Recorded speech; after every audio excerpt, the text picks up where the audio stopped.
ಭಗವದ್ಭಕ್ತರ ಸುವಿನಯ ಪ್ರಾರ್ಥನೆ. ಇಂದಿನ 2ನೇ ಪಾಠ ಆರಂಭವಾಗ್ತಾ ಇದೆ. ಬೆಳಗ್ಗೆ 2 ಸೂತ್ರಗಳನ್ನು ಕುರಿತು ನಾವು ವ್ಯಾಖ್ಯಾನ ಮಾಡಿದ್ದೀವಿ. ಮಹತ್ಸಂಗಸ್ತು ದುರ್ಲಭೋ ಅಗಮ್ಯೋ ಅಮೋಘಶ್ಚ ಒಂದು ಲಭ್ಯತೆ ತತ್ಕೃಪೆಯೈವ. ಮಹಾತ್ಮರ ಸಂಘ ಮಾಡೋದೇನಿದೆ ಅದೇ ನಮ್ಮ ಭಕ್ತಿ ಬೆಳೆಯೋದಕ್ಕೆ ಕಾರಣ. ಆ ಮಹಾತ್ಮರ ಸಂಘ ಅನ್ನೋದು ಬಹಳ ಕಷ್ಟ ಸಿಗೋದು. ಜಂತೂನಾಂ ನರ ಜನ್ಮ ದುರ್ಲಭತರಂ ಪುಂಸ್ತ್ವಂ ತಥೋ ವಿಪ್ರತ ತಸ್ಮಾತ್ ವೈದಿಕ ಮಾರ್ಗಧರ್ಮಪರತಂ ಯದ್ವತ್ತಮಸ್ಮಾತ್ಪರಂ ಆತ್ಮಾನಾತ್ಮವೇತನಸ್ವನುಭವೋ ಬ್ರಹ್ಮಾತ್ಮನಾ ಸಂಸ್ಥಿತಿ ಮುಕ್ತಿರ್ನೋ ಶತಕೋಟಿ ಜನ್ಮಸುಕೃತೈ ಪುಣ್ಯರ್ವಿನಾ ಲಭ್ಯತೆ. 100 ಕೋಟಿ ಜನ್ಮಗಳಲ್ಲಿ ನಾವು ಪುಣ್ಯವನ್ನು ಸಂಗ್ರಹ ಮಾಡಿದ್ದು ಮಾತ್ರ ನಮಗೆ ಅಂಥ ಮಹಾತ್ಮರ ದರ್ಶನವಾಗುತ್ತೆ. ಅವರ ಉಪದೇಶ ನಮಗೆ ನಾಟತ್ತೆ, ನಮ್ಮ ಅಜ್ಞಾನ ಪರಿಹಾರವಾಗುತ್ತೆ, ನಮ್ಮ ನಿಜ ಸ್ವರೂಪದ ಪರಿಚಯವಾಗಿ ನಾವು ಕೃತಾರ್ಥರಾಗ್ತೀವಿ. ಅಂಥ ಮಹಾನುಭಾವರ ಸಂಸರ್ಗ ಆಗೋದಕ್ಕೂ ಸಂಪರ್ಕ ಆಗೋದಕ್ಕೂ ಬಹಳ ಪುಣ್ಯವೇ ಕಾರಣ ಅಂತ ಹೇಳಿ, ಅದು ಅವರನ್ನು ಅನುಸರಣೆ ಮಾಡೋದು, ಅವರನ್ನು ಅರ್ಥ ಮಾಡ್ಕೊಳ್ಳೋದು ಬಹಳ ಕಷ್ಟವಾಗಿದೆ. ಅವರ ಜೊತೆಯಲ್ಲಿರೋದು ಕೂಡ ತುಂಬ ಕಷ್ಟ. ಒಮ್ಮೆ ಅವರನ್ನು ಸರಿಯಾಗಿ ಅರ್ಥ ಮಾಡಿಕೊಂಡು ಆ ಮಹಾತ್ಮನ ಸೇವನೆ ಮಾಡಿದ್ವಿ ಅಂತಂದರೆ ನಮ್ಮ ಜನ್ಮ ಸಾರ್ಥಕವಾದಾಗಿ ಅಂಥೇಳಿ ಅಷ್ಟು ವಿಚಾರವನ್ನು ಬೆಳಗ್ಗೆ ಮಾಡಿದ್ವಿ. ಅಂಥ ಮಹಾತ್ಮರ ಸಹವಾಸ ಸಿಗೋದಕ್ಕೂ ಅವರ ಅನುಗ್ರಹ ಮತ್ತು ಭಗವಂತ ಅನುಗ್ರಹವೇ ಕಾರಣ ಅಂತ ಹೇಳಿ ಆ ವಿಚಾರವನ್ನು ಮಾಡಿದ್ವಿ. ಈಗ ಆ ಮಹಾತ್ಮರ ಸಂಸರ್ಗ ಯಾತಕ್ಕೆ ಬೇಕಾಗುತ್ತೆ ಅನ್ನೋದನ್ನು ಸೂತ್ರಕಾರರೇ ನಾರದರೇ ಒಂದು ಉಪದೇಶದಿಂದ ಮಹಾತ್ಮರು ಅನ್ನೋದು ಇಂಥವರು ಅಂತ ಹೇಳ್ತಾರೆ. ತಸ್ಮಿನ್ ತಜ್ಜನೆ ಭೇದಾಭಾವಾತ್.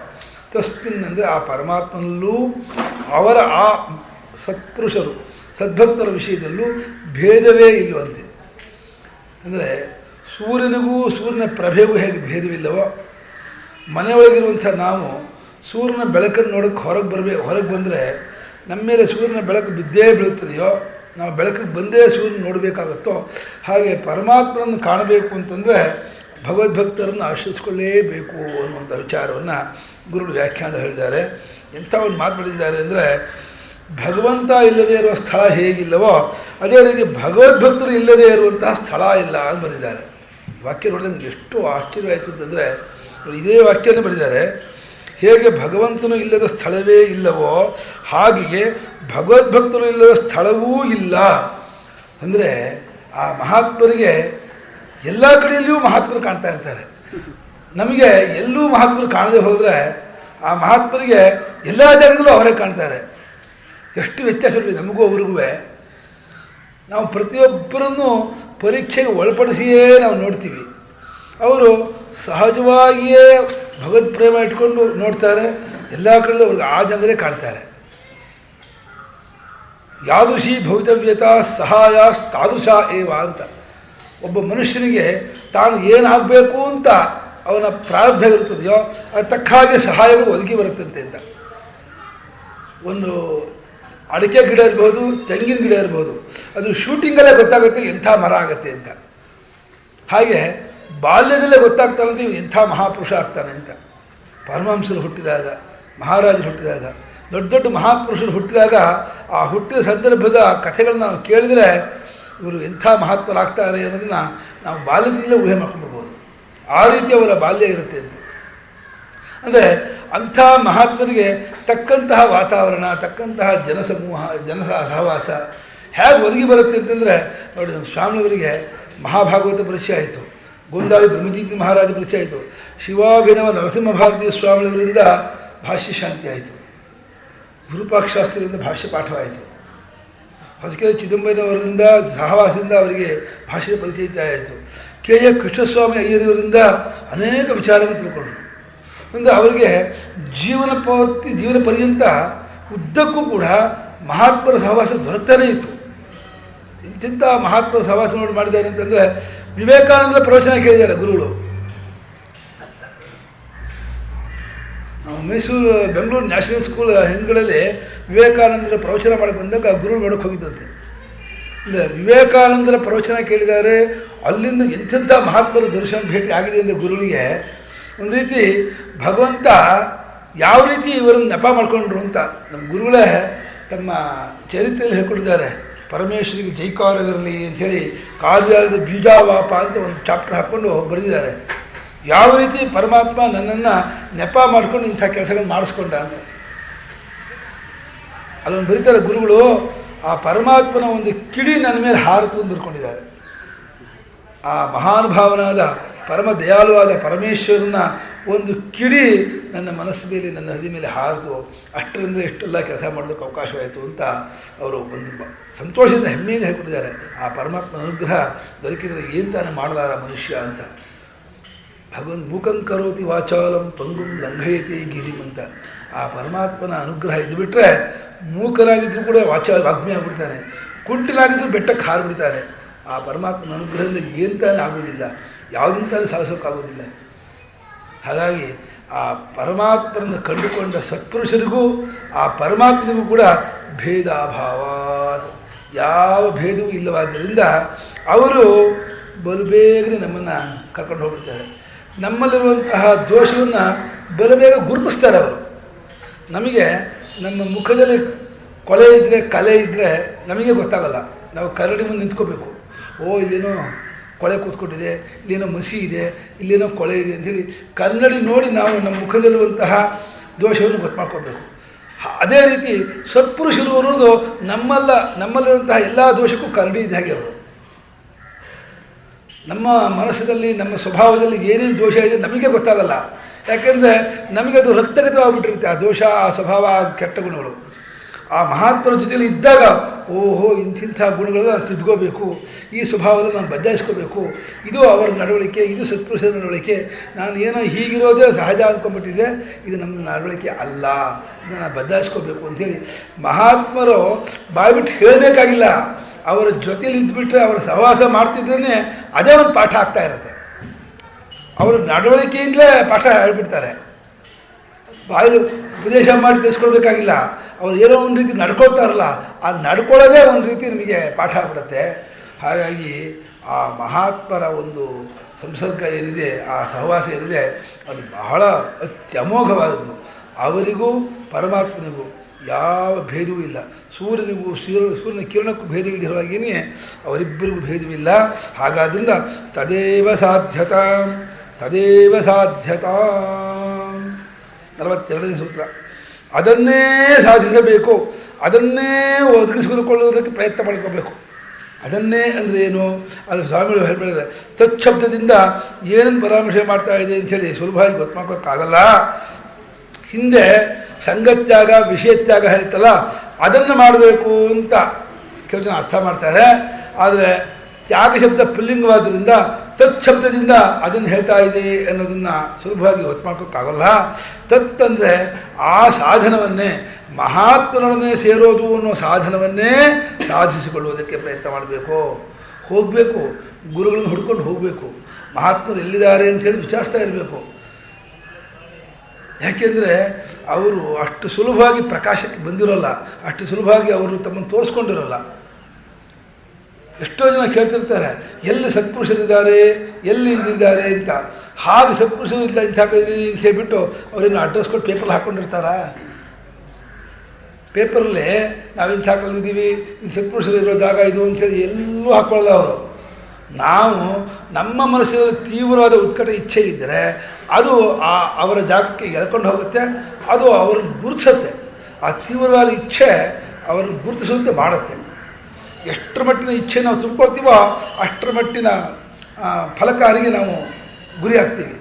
ಹಾಗಾಗಿ ಆದಷ್ಟು ಭಗವದ್ಭಕ್ತರನ್ನು, ಸತ್ಪುರುಷರನ್ನು ನಾವು ಆಶ್ರಯಿಸ್ಕೊಂಡು ಪ್ರಯತ್ನ ಮಾಡ್ತಿರಬೇಕು.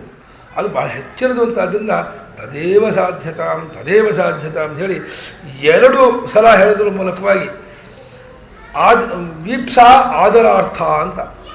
ವೀಪ್ಸಾನೇನೋ 2 ಸಲ ಹೇಳೋದು, ತದೇವ ಸಾಧ್ಯತಾಂ ಮತ್ತು ಯಾತಕ್ಕೆ ಹೇಳ್ತು ಅಂತಂದರೆ ಎಲ್ಲಕ್ಕಿಂತ ಹೆಚ್ಚಿರೋದು ಮಹಾತ್ಮರ ಸಂಘ, ಅದನ್ನೇ ಸಾಧಿಸಬೇಕು. ಅದೇ ಬಹಳ ಮುಖ್ಯವಾದದ್ದು. ಅದು ಒಂದು ಇದ್ಬಿಟ್ರೆ ಹೇಗೆ ಅನೇಕ ಸಾಧನಗಳಲ್ಲಿ ಒಂದು ಕೊಂಡಿ ಎಳೆದುಬಿಟ್ರೆ ಸರಪಳಿಯಲ್ಲಿ ಇಡೀ ಸರಪಳಿಯ ಜೊತೆ ಬರುತ್ತದೆಯೋ, ಮಹಾತ್ಮರ ಸಂಘ ಒಂದು ಮಾಡಿಬಿಟ್ರೆ ಎಲ್ಲ ಸದ್ಗುಣಗಳು ತಾನೇ ಬಂದ್ಬಿಡುತ್ತೆ ನಮಗೆ.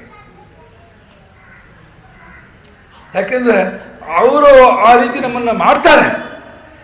ನಮ್ಮ ಇವರು ದೇವರಾಯ ಕುಲಕರ್ಣಿ ಮಾತು ಹೇಳ್ತಿದ್ರು, ಆ ಸತ್ಪುರುಷ ಸಹವಾಸ ಹೇಗೆ ಅಂತಂದರೆ ಅದೊಂದು ರೀತಿ ಆ್ಯಸಿಡ್ ಇದ್ದ ಹಾಗೆ ಅಂತ ಒಂದರಲ್ಲಿ ನಮ್ಮನ್ನೆಲ್ಲ ಅದ್ದಿ ತೆಗಿತಾರಂತೆ.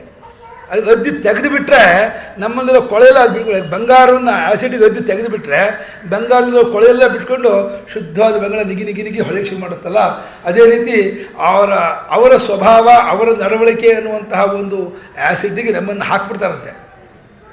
ತಮ್ಮನ್ನು ಆ ಬುಟ್ಟಿಗೆ ಹಾಕೊಂಡ್ಬಿಟ್ಟು ನಮ್ಮನ್ನು ಅವರು ಆ ಬುಟ್ಟಿಗೆ ಹಾಕೊಂಡ್ಬಿಟ್ಟು ನಮ್ಮನ್ನು ಶುದ್ಧರನ್ನಾಗಿ ಮಾಡಿ ಕಳಿಸ್ಕೊಟ್ಬಿಡ್ತಾರಂತೆ.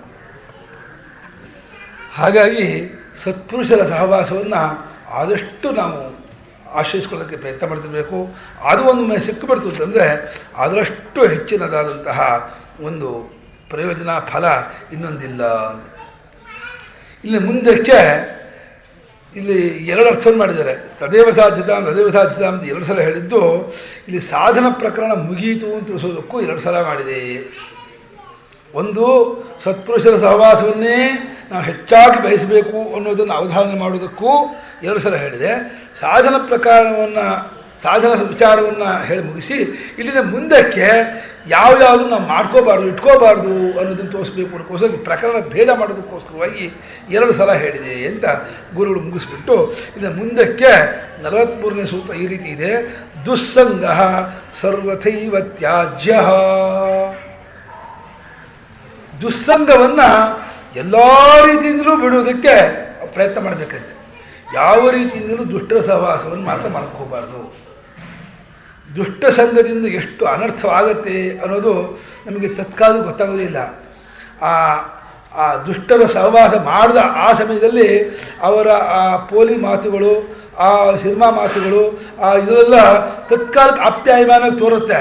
ಆದರೆ ಎಷ್ಟು ಮನಸ್ಸು ಕೆಟ್ಟೋಗುತ್ತೆ, ಎಷ್ಟು ನಮ್ಮ ಇಂದ್ರಿಯಗಳ ಹಾಳಾಗುತ್ತೆ, ನಮ್ಮ ಜೀವನ ಎಷ್ಟು ವ್ಯರ್ಥವಾಗುತ್ತೆ, ನಮ್ಮ ಶಕ್ತಿಗಳ ಎಷ್ಟು ಹಾಳಾಗುತ್ತೆ ಅಂತ ಆಮೇಲೆ ಗೊತ್ತಾಗೋದು. ಯಾಕಂದರೆ ಆ ದುಷ್ಟರ ಸ್ವಭಾವದಲ್ಲಿ ಆದಷ್ಟು ಅವರು ಇಂದ್ರಿಯಾಸಕ್ತಿ ವಿಷಯಾಸಕ್ತಿಯನ್ನೇ ತುಂಬುತ್ತಾರೆ. ಅವರು ದೋಷಯುಕ್ತವಾದ ಅಂತಃಕರಣಕ್ಕೆ ಆದಷ್ಟು ಇನ್ನಷ್ಟು ದೋಷವನ್ನು ತುಂಬುವುದ್ರ ಮೂಲಕ ಆ ದುಷ್ಟ ಜನರು ಆದಷ್ಟು ವಿಷಯಾಸಕ್ತಿಯನ್ನು ಹೆಚ್ಚು ಮಾಡ್ತಾರೆ. ವಿಷಯಾಸಕ್ತಿ ಹೆಚ್ಚಾದ ಕೂಡ ಏನಾಗುತ್ತೆ ಅಂದರೆ ನಮಗೊಂದು ರೀತಿ ತತ್ಕಾಲದಲ್ಲಿ ಅನಿಸೋದೇ ಇಲ್ಲ, ನಾನು ಹಾಳ ಹೋಗ್ತಾ ಇದ್ದೀನಿ ಗೊತ್ತಾಗೋದೇ ಇಲ್ಲ. ಎಷ್ಟೋ ದಿವಸ ಆ ದುಷ್ಟ ಗುಣಗಳನ್ನ ಮೈಗೂಡಿದಾಗ ಇದನ್ನು ಪಾರಾಗೋದು ಹೇಗಪ್ಪ ಅಂತ ಆಮೇಲೆ ಅನ್ನಿಸ್ಬಿಡುತ್ತೆ. ಅದು ಕಷ್ಟ ಕಾಲಗಳು ತತ್ಕಾಲದಲ್ಲಿ ನಿಮಗೆ ಆರಂಭದಲ್ಲೇ ಕಷ್ಟ ಕಾಲಗಳು ವರ್ಷಗಳಾಗ್ಬಿಟ್ರೆ ಏನಪ್ಪ ಅಂತ ಎಚ್ಚೆತ್ಕೊಳ್ಬಿಡುವುದಲ್ಲ. ತತ್ಕಾಲದಲ್ಲಿ ಆ ದುಷ್ಟ ಸಹವಾಸ ಇದ್ದಾಗ ಒಂದು ರೀತಿ ಮಕ್ಕಳು ಕಡೋದು ಭಾರಿ ಬೇಗ ಆಪ್ಯಾಯಮಾನ ಅನಿಸುತ್ತೆ ಅವರಿಗೆ.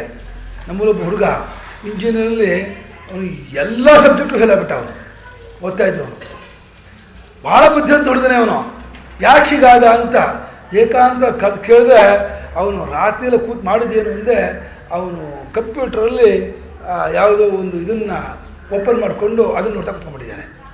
ಯಾವುದೋ ಒಂದು ಚಾನಲನ್ನು. ಯಾವ ಚಾನಲ್ ನೋಡಿದರೆ ಬುದ್ಧಿಯೆಲ್ಲ ಹಾಳಾಗುತ್ತೋ ಮನಸ್ಸೆಲ್ಲ ಹಾಳಾಗುತ್ತೋ ಅದು ಅವ್ರಿಗೆ ಗೊತ್ತು. ಅವರಿಗೆ ಆ ಒಂದು ಗರಡಿಯಲ್ಲಿ ಇಂಥ ಚಾನಲ್ ಇಂಥ ಬರುತ್ತೆ ಅಂತ ಅವ್ರು ಹೇಳ್ತಿರ್ತಾರೆ. ಸುಲಭವಾಗಿ ಅವ್ರು ಓಪನ್ ಮಾಡ್ಕೊಂಡ್ಬಿಡ್ತಾರೆ. ಅವರು ನಮಗೇನು ಆಪ್ರೇಟ್ ಮಾಡೋಕ್ಕೂ ನಮಗೇನು ಗೊತ್ತಾಗಲ್ಲ, ಅದು ಏನು ಅಂತ ತಲೆಬಿಡ ಗೊತ್ತಾಗಲ್ಲ. ಅದು ಆ ಹುಡುಗರು ಆ ವಿದ್ಯೆ ಎಷ್ಟು ಬೇಗ ಗೊತ್ತಾಗ್ಬಿಡುತ್ತೆ ಅಂತಂದರೆ ತಕ್ಷಣ ಅವ್ರು ಹೋಗ್ಬಿಟ್ಟು ಅದನ್ನು ಓಪನ್ ಮಾಡ್ಕೊಂಡು ಆಮೇಲೆ ಬೈತಾರಲ್ಲ, ಹಗಲೊತ್ತು ಮಾಡಿದರೆ ಮನೆಯೆಲ್ಲ ಓಡಾಡ್ತಿರ್ಬೇಕಾದ್ರೆ ಮಾಡಿ ಬೈತಾರಲ್ಲ ಅಂತ ಹೇಳ್ಬಿಟ್ಟು ಎಲ್ಲರೂ ಮಲ್ಕೊಂಡ್ಮೇಲೆ 11 ಗಂಟೆ ಮೇಲೆ ರೂಮ್ ಹೋಗ್ಬಿಟ್ಟು ಬಾಗಿಲು ಹಾಕ್ಕೊಂಡು ನೋಡ್ತಾ ಕೂತ್ಕೊಳ್ಳೋದು. ಅದು ಹೇಗೆ ಅಂದರೆ ಹಾಲಿಗೆ ಒಂದು ಸ್ವಲ್ಪ ಹುಳಿ ಹಿಂಡಿಬಿಟ್ರೆ ಒಂದು ಕೊಡ ಹಾಲಿರ್ಬೋದು, ಒಂದು ತೊಟ್ಟು ಹುಳಿ ಹೇಗೆ ಹಾಳು ಮಾಡಿಬಿಡುತ್ತೋ ಹಾಗೆ ನಾವು ಬಹಳಷ್ಟು ದಿವಸ ಗಳಿಸಿದ ಸತ್ಸಂಸ್ಕಾರಗಳೆಲ್ಲ ಒಂದು ಕ್ಷಣ ಮಾತ್ರದ ದುಷ್ಟ ಸಂಸ್ಕಾರದೆಲ್ಲ ಹಾಳಾಗ್ಬಿಡುತ್ತೆ.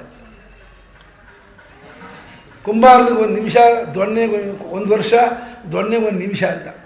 ಕುಂಬಾರ ಪಾಪ ಮಡಿಕೆ ಮಾಡೋದಕ್ಕೆ ಭಾಳ ಕಷ್ಟಪಟ್ಟು ಮಾಡಿರ್ತಾನೆ. ದೊಣ್ಣೆ ತಗೊಂಡು ಒಂದೇ ಏಟಿಗೆ ಅದು ಹಾಳಾಗ್ಬಿಡುತ್ತೆ. ಹೊಡೆದ್ರೆ ಮಾಡೋದು ಕಷ್ಟ, ಹಾಳು ಮಾಡೋದು ಸುಲಭ. ಹಾಗೆ ನಮ್ಮ ಮನಸ್ಸನ್ನು ಸತ್ಸಂಸ್ಕಾರದಿಂದ ಕೂಡಿಸ್ಕೊಂಡು ಸದ್ಭಾವನೆಯಿಂದ ಬೆಳೆಸ್ಕೊಂಡು ಆದಷ್ಟು ಭಗವದ್ಭಕ್ತಿಯನ್ನೇ ಬೆಳೆಸ್ಕೊಂಡು ಹೋಗೋದು ಒಂದು ಬಹಳ ಕಷ್ಟ ಸಾಧ್ಯ. ಸುಖಂ ಆವ್ರಿಯತೆ ನಿತ್ಯಂ ದುಃಖಂ ವಿವ್ರಿಯತೆ ಸದಾ ಹೊರಬ ಹೇಳ್ತಾರೆ. ಈ ಶಾಸ್ತ್ರೀಯ ಭಾವನೆ ಸುಲಭವಾಗಿ ಮುಚ್ಚೋಗ್ಬಿಡುತ್ತೆ. ಆದರೆ ಎದ್ಕೋಬೇಕಾದ್ರೆ ಬಹಳ ಕಷ್ಟ, ಸುಲಭವಾಗಿ ಎದ್ಕೊಳ್ಳೋದಿಲ್ಲ. ಮತ್ತೆ ಬಹಳಷ್ಟು ದಿವಸದ ಪ್ರಯತ್ನ ಸಾಧ್ಯದಿಂದ ಅದು ಮತ್ತೆ ತಲೆದೋರ್ಕೋಬೇಕಾಗುತ್ತೆ. ಹಾಗಾಗಿ ಈ ಸದ್ಭಾವನೆ, ಸದ್ವಿಚಾರ, ಭಗವದ್ಭಕ್ತಿ ಚೆನ್ನಾಗಿ ನಮಗೆ ಊರ್ಕೋಬೇಕು, ಗಟ್ಟಿಯಾಗಬೇಕು ಅಂತಂದರೆ ಮಟ್ಟವನ್ನು ನಾವು ಮಾಡಬೇಕಾದ್ರೆ ಏನೋ ದುಸ್ಸಂಗ ಸರ್ವಥಾ ತ್ಯಾಜ್ಯ. ದುಸ್ಸಂಗ ಅನ್ನೋದು ಇದು ಅಷ್ಟೇ. ಯಾರು ದುಸ್ಸಂಗಿಗಳು, ದುಷ್ಟರು ಯಾರು ಅನ್ನೋದು ಏನು ಯಾರ ಹಣ ಮೇಲೂ ಬರೆದಿರೋಲ್ಲ. ನಿಮ್ಗೆ ಯಾರು ಮುಖ ನೋಡಿದ್ರೆ ಇವರು ದುಷ್ಟರು ಸತ್ಪುರುಷರು ಮುಖ ನೋಡಿ ಗೊತ್ತಾಗತ್ತಾ? ಆದರೆ ಯಾರ ಮಾತಿನಲ್ಲಿ ವಿಷಯಾಸಕ್ತಿಯೇ ತುಂಬಿರುತ್ತೋ, ಗ್ರಾಮ್ಯ ಪದಗಳೇ ಗ್ರಾಮ್ಯ ಭಾಷೆಯೇ ತುಂಬಿರುತ್ತೋ, ಕೇವಲ ಭೋಗಪ್ರಧಾನವಾದ ಮಾತುಗಳನ್ನೇ ಯಾರು ಆಡ್ತಿರ್ತಾರೋ, ಮುಂದೆ ತಗೊಳ್ತಾರೆ ಯಾವ್ಯಾವ ತರಹವಾದಂತಹ ನಡವಳಿಕೆ ಇಟ್ಕೊ ಕೂಡುವುದು ಮುಂದೆ ವಿವರಣೆಯನ್ನು ಕೊಡ್ತಾರೆ. ಒಟ್ಟು ಪ್ರತಿಜ್ಞಾರೂಪವಾಗಿ ಹೇಳುವಾಗ ದುಷ್ಟರ ಅಂದರೆ ನಮ್ಮ ವಿಷಯಗಳನ್ನು ಪ್ರಪಂಚದ ಕಡೆಗೆ ಕರ್ಕೊಂಡು ಹೋಗುವಂತಹ, ನಮ್ಮ ಮನಸ್ಸಿಗೆ ವಿವೇಕಾದಿಗಳನ್ನು ಕೊರತೆ ಮಾಡುವಂತಹ ಆ ವಿಚಾರ, ಅವರ ಜನರ ಸಂಘವನ್ನು ಮಾಡಬಾರ್ದು. ಆದಷ್ಟು ಅವ್ರದ್ದು ದೂರ ಇರೋದಕ್ಕೆ ಪ್ರಯತ್ನ ಮಾಡಬೇಕು. ಇದು ಸತ್ಪುರುಷ ಸಹವಾಸ ಇಲ್ಲದೆ ಹೋದ ಬರೋಲ್ಲ, ದುಷ್ಟ ಸಹವಾಸ ಮಾತ್ರ ಮಾಡಬಾರ್ದು. ಮೊದಲು ದುಷ್ಟ ಸಹವಾಸ ಬಿಟ್ಟು ಆಮೇಲೆ ಸತ್ಪುರುಷ ಸಹವಾಸವನ್ನು ನಾವು ಬೆಳೆಸ್ಕೋಬೇಕು. ಸತ್ಪುರುಷರೇ ಮುಂಚೆ ಸಿಕ್ಕಿಬಿಟ್ರಂತೂ ತಾನೇ ಎಲ್ಲ ಆಗಿಬಿಡುತ್ತೆ. ಆದರೆ ಸತ್ಪುರುಷರಂತೂ ಸಿಗಲಿಲ್ಲ, ಇವ್ರ ಸಹವಾಸ ಆಯಿತು ಅಂತ ಹೋಗ್ಬಿಟ್ರೆ ಅಲ್ಲಿಗೆ ನಮ್ಮದು ಆಯಿತು, ಕಥೆ ಮುಗೀತು, ಸಂಪೂರ್ಣ ಹಾಳಾಗ್ತೀವಿ ನಾವು. ಆದ್ದರಿಂದ ದುಸ್ಸಂಗ ಸರ್ವಥೈವ ತ್ಯಾಜ್ಯ. ಏನೇನಾಗುತ್ತೆ ದುಷ್ಟರ ಸಂಘ ಮಾಡಿದರೆ ಏನೇನಾಗುತ್ತೆ ಅನ್ನೋದನ್ನು ಮುಂದಿನ ಸೂತ್ರದಲ್ಲಿ ಹೇಳ್ತಾ ಇದ್ದಾರೆ. ಕಾಮ ಕ್ರೋಧ ಮೋಹ ಸ್ಮೃತಿ ಭ್ರಂಶ ಬುದ್ಧಿನಾಶ ಸರ್ವನಾಶ ಕಾರಣತ್ವಾದ್. ದುಷ್ಟರ ಸಹವಾಸ ಮಾಡಿದರೆ ಅವರು ನಮಗೆ ಕಾಮ ಬೀಜವನ್ನು ಬಿತ್ತುಬಿಡ್ತಾರೆ. ಸತ್ಪುರುಷರ ಸಹವಾಸ ಮಾಡಿದರೆ ರಾಮನ ಬೀಜವನ್ನು ಬಿತ್ತಾರೆ. ಅವರು ರಾಮನ ಬೀಜವನ್ನು ಬಿತ್ತಿ ರಾಮ ವೃಕ್ಷವನ್ನು ಬೆಳೆಸ್ತಾರೆ. ದುಷ್ಟರ ಸಹವಾಸ ಮಾಡಿದರೆ ಕಾಮ ಬೀಜ ಬಿತ್ತುಬಿಡ್ತಾರೆ. ಅವಾಗ ಕಾಮರಾಜ್ಯ ಆಳ್ಬಿಡುತ್ತೆ ನಮ್ಮನ್ನು. ರಾಮರಾಜ್ಯ ಹೋಗಿ ಕಾಮರಾಜ್ಯ ಬಂದುಬಿಟ್ಟು ಆಗೇ ಹೋಯ್ತು, ನಮ್ಮ ಕಥೆ ಮುಗದೇ ಹೋಯಿತು. ಫಸ್ಟು ಅವ್ರು ಬರೆಸೋದೇ ದುಷ್ಟರು ವಿಷಯಾಸಕ್ತಿಯನ್ನು ತುಂಬಿಸ್ತಾರೆ. ಅವ್ರು ಎಷ್ಟು ಮಟ್ಟಿಗೆ ಹೇಳ್ಬಿಡ್ತಾರೆ ಅಂದರೆ ನಾವು ಪ್ರತ್ಯಕ್ಷ ನೋಡ್ತಾನೆ ಇದ್ದೀವಿ. ಶ್ರೀಮಂತ ಮನೆಯ ಹುಡುಗನಾಗ್ಬಿಟ್ರೆ, ಲೇ ನೀನು ಯಾಕೆ ಸಾಹಿತ್ಯ ಓದೋಕ್ಕೆ ಒದ್ದಾಡೋಕ್ಕೆ, ನಿಂಗೆ ಅಂತ ಓದಿ ಏನು ಮಾಡಬೇಕು, ನೀನು ಏನು ದುಡಿಬೇಕಾಗಿದೆಯಾ, ನೀನು ಕೆಲಸಕ್ಕೆ ಹೋಗ್ಬೇಕಾಗಿದೆಯಾ, ನಿಮ್ಮ ಅಪ್ಪ ದುಡ್ದಿರೋದೇ ಕೋಟ್ಯಾಂತರ ರೂಪಾಯಿ ಇದೆ, ಸುಮ್ಮನೆ ಮಜಾ ಮಾಡು ಸಾಕು. ಯಾರು ಬಡವರೋ, ಯಾರಿಗೆ ಏನು ಗತಿಯೇ ಇಲ್ವೋ ಅವ್ರು ಕಷ್ಟಪಟ್ಟು ಓಡಿ ಕೆಲಸ ಮಾಡ್ಕೊಂಡು ಬದುಕೋಬೇಕು. ನಿಂಗೆ ಏನಾಗಬೇಕಾಗಿದೆ, ನಿಮ್ಮ ಅಪ್ಪ ಬೇಕಾಷ್ಟು ಗಳಿಸಿಟ್ಟಿದ್ದಾನೆ ಅಂತ ಹೇಳಿದಾಗ ಅವನಿಗೆ ಹೌದು ಅನ್ಸತ್ತಂದಿಗೆ ಕರೆಕ್ಟು, ನಿಜ. ನಾನು ಯಾರೇ ಕಷ್ಟಪಡಕ್ಕೆ ಹೋಗಬೇಕು, ಎಲ್ಲರೂ ಓದೋದೇನಕ್ಕೆ, ಕೆಲಸಕ್ಕೆ. ನಂಗೆ ಕೆಲಸ ಬೇಕಿಲ್ಲ, ಯಾಕಂದ್ರೆ ಬೇಕಾಷ್ಟಿದೆ. ಹಾಂ ಆಯಿತು, ಓದೋ ಬೇಕಿಲ್ಲ ಅಂದಮೇಲೆ ಏನಾಯಿತು, ಅವನಿಗೆ ಒಂದು ಮಾರ್ಗ ತಪ್ಪೋಯ್ತು. ಆದರೆ ಓದೋ ಬೇಕಿಲ್ಲ ಸುಮ್ಮನಿಕ್ಕಿರಕ್ಕಾಗತ್ತಾ? ಓದೋ ಬೇಕಾಗಿ ಇನ್ನೊಂದು ವಿಷಯ ಅಂದ್ಕೊಳುತ್ತೆ. ಸಿನಿಮಾ ನೋಡು, ಪೋಲಿ ತಿರುಗು, ಅಲ್ಲಿ ಇಲ್ಲಿ ನಿಂತ್ಕೋ, ಜರದ ಹಾಕ್ಕೋ, ಇಸ್ಪೀಟ್ ಆಡು, ಇನ್ನೇನೇನೇನೋ ದುಷ್ಟ ಸಂಘಗಳು ಶುರು ಆಗುತ್ತೆ. ಡ್ರಗ್ಸ್ಗೆಲ್ಲ ಅಡಿಕ್ಟ್ ಆಗೋದು, ಡ್ರಗ್ಸ್ ಹಾಕ್ಕೊಳ್ಳೋದು. ಈ ಕಾಮಾದಿಗಳು ಯಾವಾಗ ನಮ್ಮಲ್ಲಿ ಆಶ್ರಯ ಮಾಡ್ಕೊಂಡ್ಬಿಡುತ್ತೆ, ಕಾಮಾದಿಗಳು ಬೆಳ್ಕೊಂಡ್ಬಿಡುತ್ತೆ, ಆವಾಗ ಆ ಕಾಮಕ್ಕೆ ತಂದೆ ಆಗಲಿ ತಾಯಿ ಆಗಲಿ ಅವರು ಅಡ್ಡಿ ಮಾಡಿದ್ರೆ ಕ್ರೋಧರೂಪೇಣ ಪರಿಣಮತೆ. ಕಾಮಾತ್ ಕ್ರೋಧೋಭಿಜಾಯತೆ. ಎಷ್ಟು ಮನುಷ್ಯ ಇಂದು ವಿಷಯಾಸಕ್ತನಾಗ್ತಾನೋ ಅಷ್ಟು ಅವನು ಕಾಮಕ್ಕೆ ಅಧೀನಾಗ್ತಾನೆ. ಕಾಮಕ್ಕೆ ಅಧೀನ ಆದ್ಕೊಳ್ಳೋನಿಗೆ ಎಲ್ಲ ಕಾಮವನ್ನು ಈಡೇರಿಸಬೇಕು ಅನ್ನುವಂಥ ಅಪೇಕ್ಷೆ ಅವನು ಬಂದ ಮಾತ್ರಕ್ಕೆ ಅಷ್ಟನ್ನು ಈಡೇರಿಸ್ಬೇಕಾಗ್ಬಿಡತ್ತಾ? ಎಷ್ಟು ತರಹ ಆ ಕಾಮಕ್ಕೆ ಅಡ್ಡಿ ಬರುತ್ತೆ. ಪ್ರಕೃತಿಯಲ್ಲಿಯೇ ನಾವು ಯಾವುದೋ ಒಂದು ವಸ್ತುವನ್ನು ಪಡ್ಕೊಳ್ಬೇಕು ಅಂತ ಹೋದರೆ ನಮ್ಮ ಒಬ್ಬರ ಇಚ್ಛೆ ಅದಕ್ಕೆ ಪೂರ್ತಿ ತೀರ್ಮಾನಕ್ಕೆ ಕಾರಣವಾಗತ್ತಾ? ನಾವು ಯಾವ ವಸ್ತು ಪದಾರ್ಥವನ್ನಿರ್ಬೋದು, ವ್ಯಕ್ತಿನಿರ್ಬೋದು. ಒಬ್ಬ ಹುಡುಗ ಒಬ್ಬ ಹುಡುಗಿನ ಇಷ್ಟಪಡಬೇಕು ಅಂತಿದೆ, ಆ ಹುಡುಗಿಗೂ ಇಷ್ಟ ಇರಬೇಕು ಆ ಹುಡುಗನ ಮೇಲೆ. ಅವಳೇನಾದ್ರು ತಿರುಗಿ ಬಿದ್ಲು ಅಂತಂದರೆ ಇವ್ನು ಮತ್ತೆ ಅವ್ನು ಪ್ರತೀಕಾರ ಮಾಡೋಕ್ಕೆ ಹೋಗ್ತಾನೆ. ಅವಳ ಮೇಲೆ ಆಸಿಡ್ ಹಾಕ್ತೀನಿ, ಅವಳನ್ನ ಕೊಲೆ ಮಾಡ್ತೀನಿ, ಅವಳನ್ನ ಏನೇನೋ ಮಾಡ್ತಾರೆ. ಪೇಪರ್ ನೋಡ್ತಾ ಇದ್ದೀವಿ ನಾವು, ಇಷ್ಟೆಲ್ಲ ಮಾಡ್ತಾರೆ. ಅಂದರೆ ತಮ್ಮ ಇಚ್ಛೆಗೆ ಅಡ್ಡಿ ಬಂದ್ಕೊಳ್ಳೇನೆ ಆ ಇಚ್ಛೆ ಕ್ರೋಧ ರೂಪವಾಗಿ ತಿಳ್ಕೊಳ್ಳುತ್ತೆ. ಕಾಮಾತ್ ಕ್ರೋಧೋಭಿಜಾಯತೆ. ಯಾವಾಗ ಮನುಷ್ಯ ಸಿಟ್ಟಿಗೆ ಒಳಪಟ್ನೋ ಕ್ರುದ್ಧ ಗುರುನ ಪ್ಯಾಕ್ರೋಶದಿ ಬರೀತಾರೆ ಭಾಷ್ಯಕಾರರು. ಸಿಟ್ಟಿಗೆ ಒಳಗಾದವನು ಕಾರ್ಯಾಕಾರ ವಿವೇಕ ಹೋಗ್ಬಿಡುತ್ತೆ ಅವರಿಗೆ. ಅತಿಯಾದಂತಹ ಸಿಟ್ಟಿಗೆ ಒಳಪಟ್ಟ ಅಂದರೆ ಉಪಪ್ರಯಂತಿ ನರೋ ಅಗ್ನಿರೂಪಾ ಮನ್ಯುರ್ಭಗೋ ಮನ್ಯುರೇವಾಸ ದೇವ. ಯಾವ ಕೋಪಕ್ಕೆ ಮನುಷ್ಯ ಒಳಗಾಗ್ತಾನೋ ಬೆಂಕಿಯಂತೆ ಆಗ್ಬಿಡ್ತಾನಂತೆ ಮನುಷ್ಯ. ಬೆಂಕಿಯಂತೆ ಆಗ್ಬಿಟ್ಟು ಎಷ್ಟರ ಮಟ್ಟಿಗೆ ಅಂದರೆ ಆ ತಂದೆ ತಾಯಿ ಇರ್ಬೋದು, ಗುರುಗಳಿರ್ಬೋದು, ಆತ್ಮೀಯರಿರ್ಬೋದು, ಎಲ್ಲರನ್ನೂ ಬಯಕ್ಷೆ ಮಾಡ್ತಾನೆ, ಎಲ್ಲರನ್ನೂ ತಿರಸ್ಕಾರ ಮಾಡ್ಬಿಡ್ತಾನೆ. ತನ್ನ ಇಷ್ಟಕ್ಕೆ ಯಾರು ಅಡ್ಡಿ ಬಂದರೂ ಅವರನ್ನು ಮುಲಾಜಿಲ್ದೇನೆ ಏನೂ ಅವನ ಮೇಲೆ ಬೆಲೆ ಕೊಡ್ದೇನೆ ಖಂಡ ಮಾಡಿಬಿಡ್ತಾನೆ. ಯಾವಾಗ ಕ್ರೋಧಕ್ಕೆ ಸಿಟ್ಟಾಗ್ತಾನೋ ಕ್ರೋಧ ಬರ್ಕೊಂಡು ಏನಾಗುತ್ತೆ, ಮೋಹ ಉಂಟಾಗ್ಬಿಡುತ್ತೆ. ಮೋಹ ವೈಚಿತ್ಯ, ಯಾವುದು ಮಾಡಬೇಕು ಯಾವುದು ಮಾಡಬಾರ್ದು ಅನ್ನುವಂಥ ವಿವೇಕ ಕಳ್ಕೊಂಡ್ಬಿಡ್ತಾನೆ. ಸನ್ಮಾರ್ಗ ತಪ್ಪೋಗ್ಬಿಡುತ್ತೆ. ಭಗವಂತ ಅವನ ಕಡೆ ಹೇಳ್ದಲ್ಲ, ನನ್ನ ಭಕ್ತಿಯನ್ನು ಬಿಟ್ಟವರಿಗೆ ನನ್ನನ್ನು ಪಡ್ಕೊಳ್ಳೋದಿರಲಿ, ನನ್ನನ್ನು ಪಡ್ಕೊಳ್ಳೋಕೆ ಸಾಧ್ಯವಾದ ಭಕ್ತಿ ಮಾರ್ಗವೂ ಕೂಡ ಅವ್ರಿಗೆ ಸಿಗೋಲ್ಲ ಅಂದಿದ್ದಾನೆ.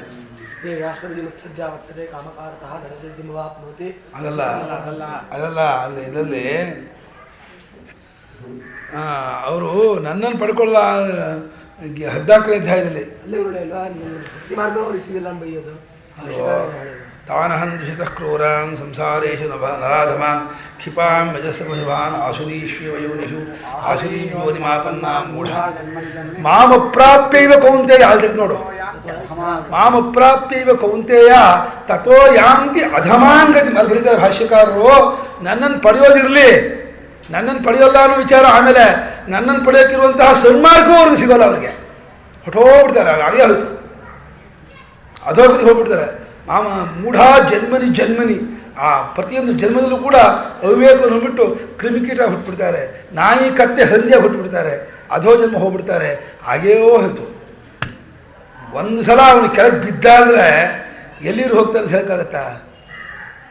ಏನಾಗ್ತಾನೆ ಅಂತ ಮತ್ತೆ ಅವನಿಗೆ ಉದ್ಧಾರ ಮಾರ್ಗ ಇದೆಯಾ? ಬಹಳ ಅಪಾಯ. ನಿಮಗೆ ನಮ್ಮ ಈ ಜನ್ಮದ ಬೆಲೆಯೇ ಗೊತ್ತಾಗಿಲ್ಲ. ಏನು ಅನೇಕ 600 ಕೋಟಿ ಜನ ಹುಟ್ಟಿದ್ದಾರೆ, ಹಾಗೆ ನಾನು ಒಬ್ಬ ಹುಟ್ಟಿದ್ದೀನಿ.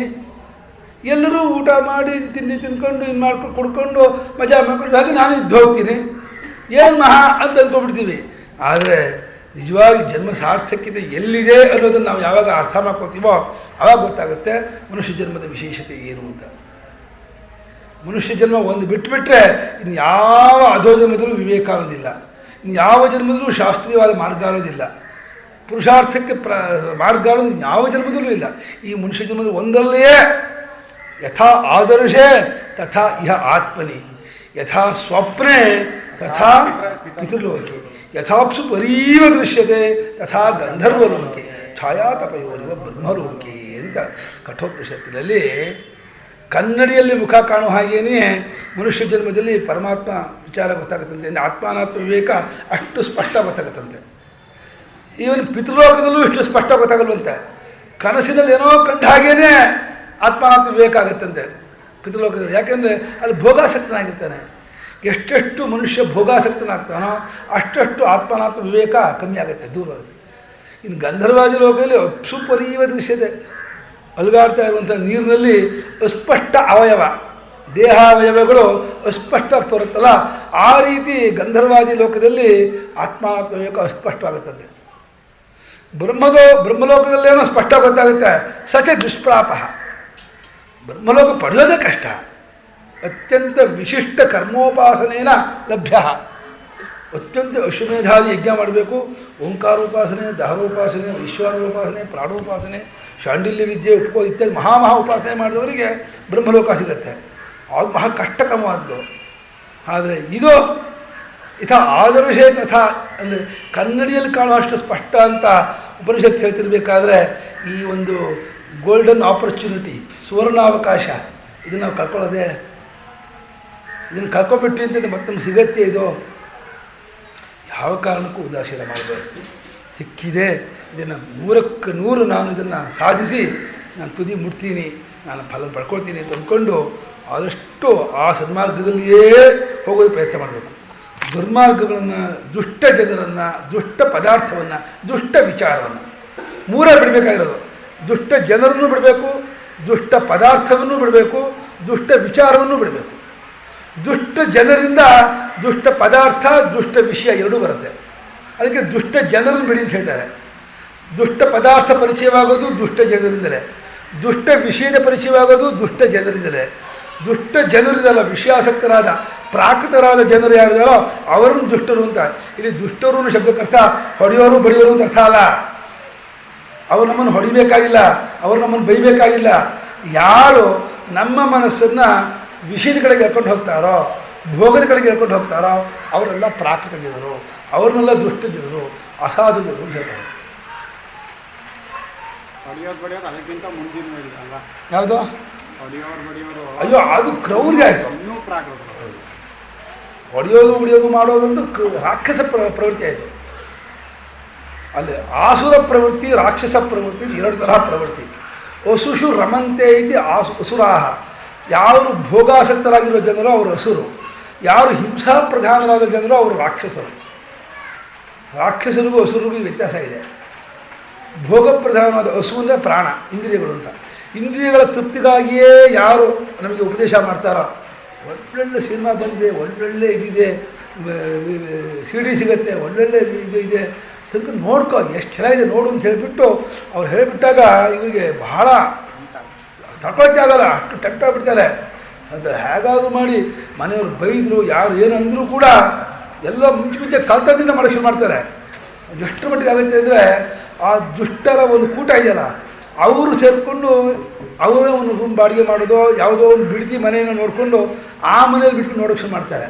ಅಲ್ಲಿ ಸ್ವಲ್ಪ ಅಭ್ಯಾಸ ಆದಮೇಲೆ ಆಮೇಲೆ ಮನೆಗೆ ಸ್ಟಾರ್ಟ್ ಮಾಡಿ ಶುರು ಮಾಡ್ತಾರೆ. ಒಂದು ರೀತಿ ಭಂಡ ಧೈರ್ಯ ಬಂದ್ಬಿಡುತ್ತೆ ಅವರಿಗೆ, ಭಂಡತನ ಬಂದ್ಬಿಡುತ್ತೆ. ಆರಂಭದಲ್ಲಿ ಕಳ್ಳತನದಿಂದ ಮಾಡ್ತಾ ಇದ್ದವರು ಆಮೇಲೆ ಭಂಡತನದಿಂದ ಮನೆಯಲ್ಲಿ ಎಲ್ಲರನ್ನೂ ನೋಡೋಕೆ ಶುರು ಮಾಡಿಬಿಡ್ತಾರೆ. ಎಲ್ಲರಿಗೂ ಏನು ತಪ್ಪು ವಾದ ಮಾಡೋಕೆ ಶುರು ಮಾಡ್ತಾರೆ. ಎಷ್ಟರ ಮಟ್ಟಿಗೆ ಅಧರ್ಮಂ ಧರ್ಮಮಿತಿಯ ಮನ್ಯಸೆ ತಮಸಾವೃತ. ಅಧರ್ಮವನ್ನೇ ಧರ್ಮ ಅಂಥೇಳಿ ತಮೋ ಗುಣ ಆವೃತವಾಗಿಬಿಟ್ಟು ಆ ರೀತಿ ಯಾರು ವಿಷಯ ಮಾಡ್ತಾರೋ ಸರ್ವಾರ್ಥ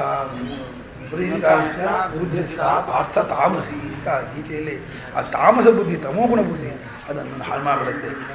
ಹಾಗಾಗಿ ಆ ಪ್ರಾಕೃತ ಜನರ ಒಂದು ಸಹವಾಸ ಕಾಮ ಉಂಟಾಗೋದಕ್ಕೂ, ಸಿಟ್ಟುಂಟಾಗೋದಕ್ಕೂ, ಮೋಹ ಉಂಟಾಗೋದಕ್ಕೂ. ಯಾವಾಗ ವಿವೇಕ ಹೊರಟೋಯ್ತೋ ಆವಾಗ ಯಾವ ಸಂದರ್ಭದಲ್ಲಿ ಏನು ನೆನಪಾಗಬೇಕೋ ಆ ನೆನಪಾಗೋದೇ ಇಲ್ಲ. ಸ್ಮೃತಿ ಭ್ರಂಶವಾಗ್ಬಿಡುತ್ತೆ, ಸ್ಮೃತಿ ಹಾಳಾಗೋಗ್ಬಿಡುತ್ತೆ. ಅಂದರೆ ಮನುಷ್ಯನಿಗೆ ಕಷ್ಟಗಳು ಸುಖಗಳು ಒಂದು ರೀತಿ ಜನ್ಮಾಂತರ ಮಾಡಿದ ಪುಣ್ಯ ಪಾಪ ಫಲ ವಶಾತ್ ಆಗ್ತಾನೇ ಇರುತ್ತೆ. ಆದರೆ ಮನುಷ್ಯ ಕಷ್ಟಕ್ಕೆ ಸಿಕ್ಕಾಕೊಂಡಾಗಲೂ ಕೂಡ ಧರ್ಮ ಬಿಡದೇ ಇರೋದಿದೆಯಲ್ಲ, ಅದು ಅವನು ಹೆಚ್ಚಿನದು. ಮನುಷ್ಯ ಏನಾಗ್ಬಿಡ್ತಾನೆ ಅಂದರೆ ಕಷ್ಟಕ್ಕೆ ಸಿಕ್ಕಾಕೊಂಡಾಗ ಅಯ್ಯೋ ಇವಾಗ ಧರ್ಮ ಕರ್ಮ ಅಂತ ನಾನು ಸಾಯಕ್ಕಾಗಿದ್ದೀನಿ, ಇವಾಗ ಎಲ್ಲ ಬಿಡು, ಅದರಲ್ಲಿ ಏನು ಬೇಕಿಲ್ಲ, ನ್ಯಾಯವಾದರೂ ಮಾಡಿ ಇದನ್ನು ದಕ್ಕಿಸ್ಕೊ ಅಂತ ಹೇಳಿಬಿಟ್ಟು ಆ ಕಷ್ಟಕ್ಕೆ ಸಿಕ್ಕಾಕೊಂಡಾಗ ಮನುಷ್ಯ ಧರ್ಮವನ್ನು, ಸದುಪದೇಶವನ್ನು, ಸನ್ಮಾರ್ಗವನ್ನು ಬದಿಗೊತ್ತಿ ಆ ಅಧರ್ಮ ಮಾರ್ಗದಲ್ಲಿ ಇನ್ನಷ್ಟು ಹೋಗ್ತಾರೆ. ಅದಕ್ತ ದಾನೇನ ಭವೇದ್ ದರಿದ್ರ, ದಾರಿದ್ರ್ಯ ದುಃಖೇನ ಕರೋತಿ ಪಾಪಂ, ಪಾಪಾದ್ದರಿದ್ರ ಪುನರೇತಿ ಜನ್ಮ, ಪುನರ್ದರಿದ್ರ ಪುನರೇವ ಪಾಪಿ ಅಂತ. ಒಂದು ಸಲ ಪಾಪಕರ್ಮ ಮಾಡೋ ಶುರು ಮಾಡಿದ ಅಂದರೆ ಮತ್ತೆ ಪಾಪಕರ್ಮ ಮಾಡ್ತಾನೇ ಇರ್ತಾನೆ. ಒಂದು ರೀತಿ ಅದು ಮೊದಲನೇ ಸಲ ಎರಡನೇ ಸಲಕ್ಕೆ ಕುಮ್ಮ ಕೊಡುತ್ತೆ, ಆ ಎರಡು ಸಲ ಆದರೂ ಮೂರನೇ ಸಲ ಪ್ರೇರಣೆ ಮಾಡುತ್ತೆ. 2-3 ಸಲ ನೀನು ಮಾಡ್ಕೊಳ್ಳೇನೆ ಒಂದು ರೀತಿ ಅಭ್ಯಾಸ ಆಗಿ ಶುರು ಆಗುತ್ತೆ. ಆಮೇಲೆ ಒಂದು ರೀತಿ ಮೈಗೂಡ್ಬಿಡುತ್ತೆ, ರಕ್ತಗತ ಆಗ್ಬಿಡುತ್ತೆ. ಇದೇ ಸ್ವಭಾವನೂ ಹಾಗೆ ಆಗ್ಬಿಡುತ್ತೆ. ಹಾಗಾಗಿ ಯಾವ ಸಂದರ್ಭದಲ್ಲಿ ಯಾವ ಸ್ಮೃತಿ, ಯಾವ ವಿವೇಕ ಉಂಟಾಗಬೇಕೋ ಆ ವಿವೇಕ ಉಂಟಾಗೋದೇ ಇಲ್ಲ. ಸ್ಮೃತಿ ಭ್ರಂಶ. ಯಾವಾಗ ವಿವೇಕ ಉಂಟಾಗಲಿಲ್ಲ, ಕಾರ್ಯಕಾರಿ ಪ್ರಜ್ಞೆ ಬರಲಿಲ್ಲ, ಆವಾಗ ಭ್ರಂಶರಾಗ್ತಾನೆ, ಹಳ ಹೋಗ್ತಾನೆ, ನಾಶವಾಗಿಬಿಡ್ತಾನೆ. ಬುದ್ಧಿ ನಾಶವಾಗಿಬಿಟ್ಟು ಸರ್ವನಾಶ ಕಾರಣತ್ವ, ಒಂದೆರಡರ ನಾಶಕರ ಕಾರಣ ದುಷ್ಟ ಸಹವಾಸ ಸಮಸ್ತ ನಾಶಕ್ಕೂ ಕಾರಣವಾಗ್ಬಿಡುತ್ತೆ. ಅಂದರೆ ಸನ್ಮಾರ್ಗ ನಾಶವಾಗೋದು ಅಷ್ಟೇ ಅಲ್ಲ, ಲೌಕಿಕವಾದ ಮನೆ ಸಂಪತ್ತೆಲ್ಲ ಹಾಳಾಗ್ಬಿಡುತ್ತೆ.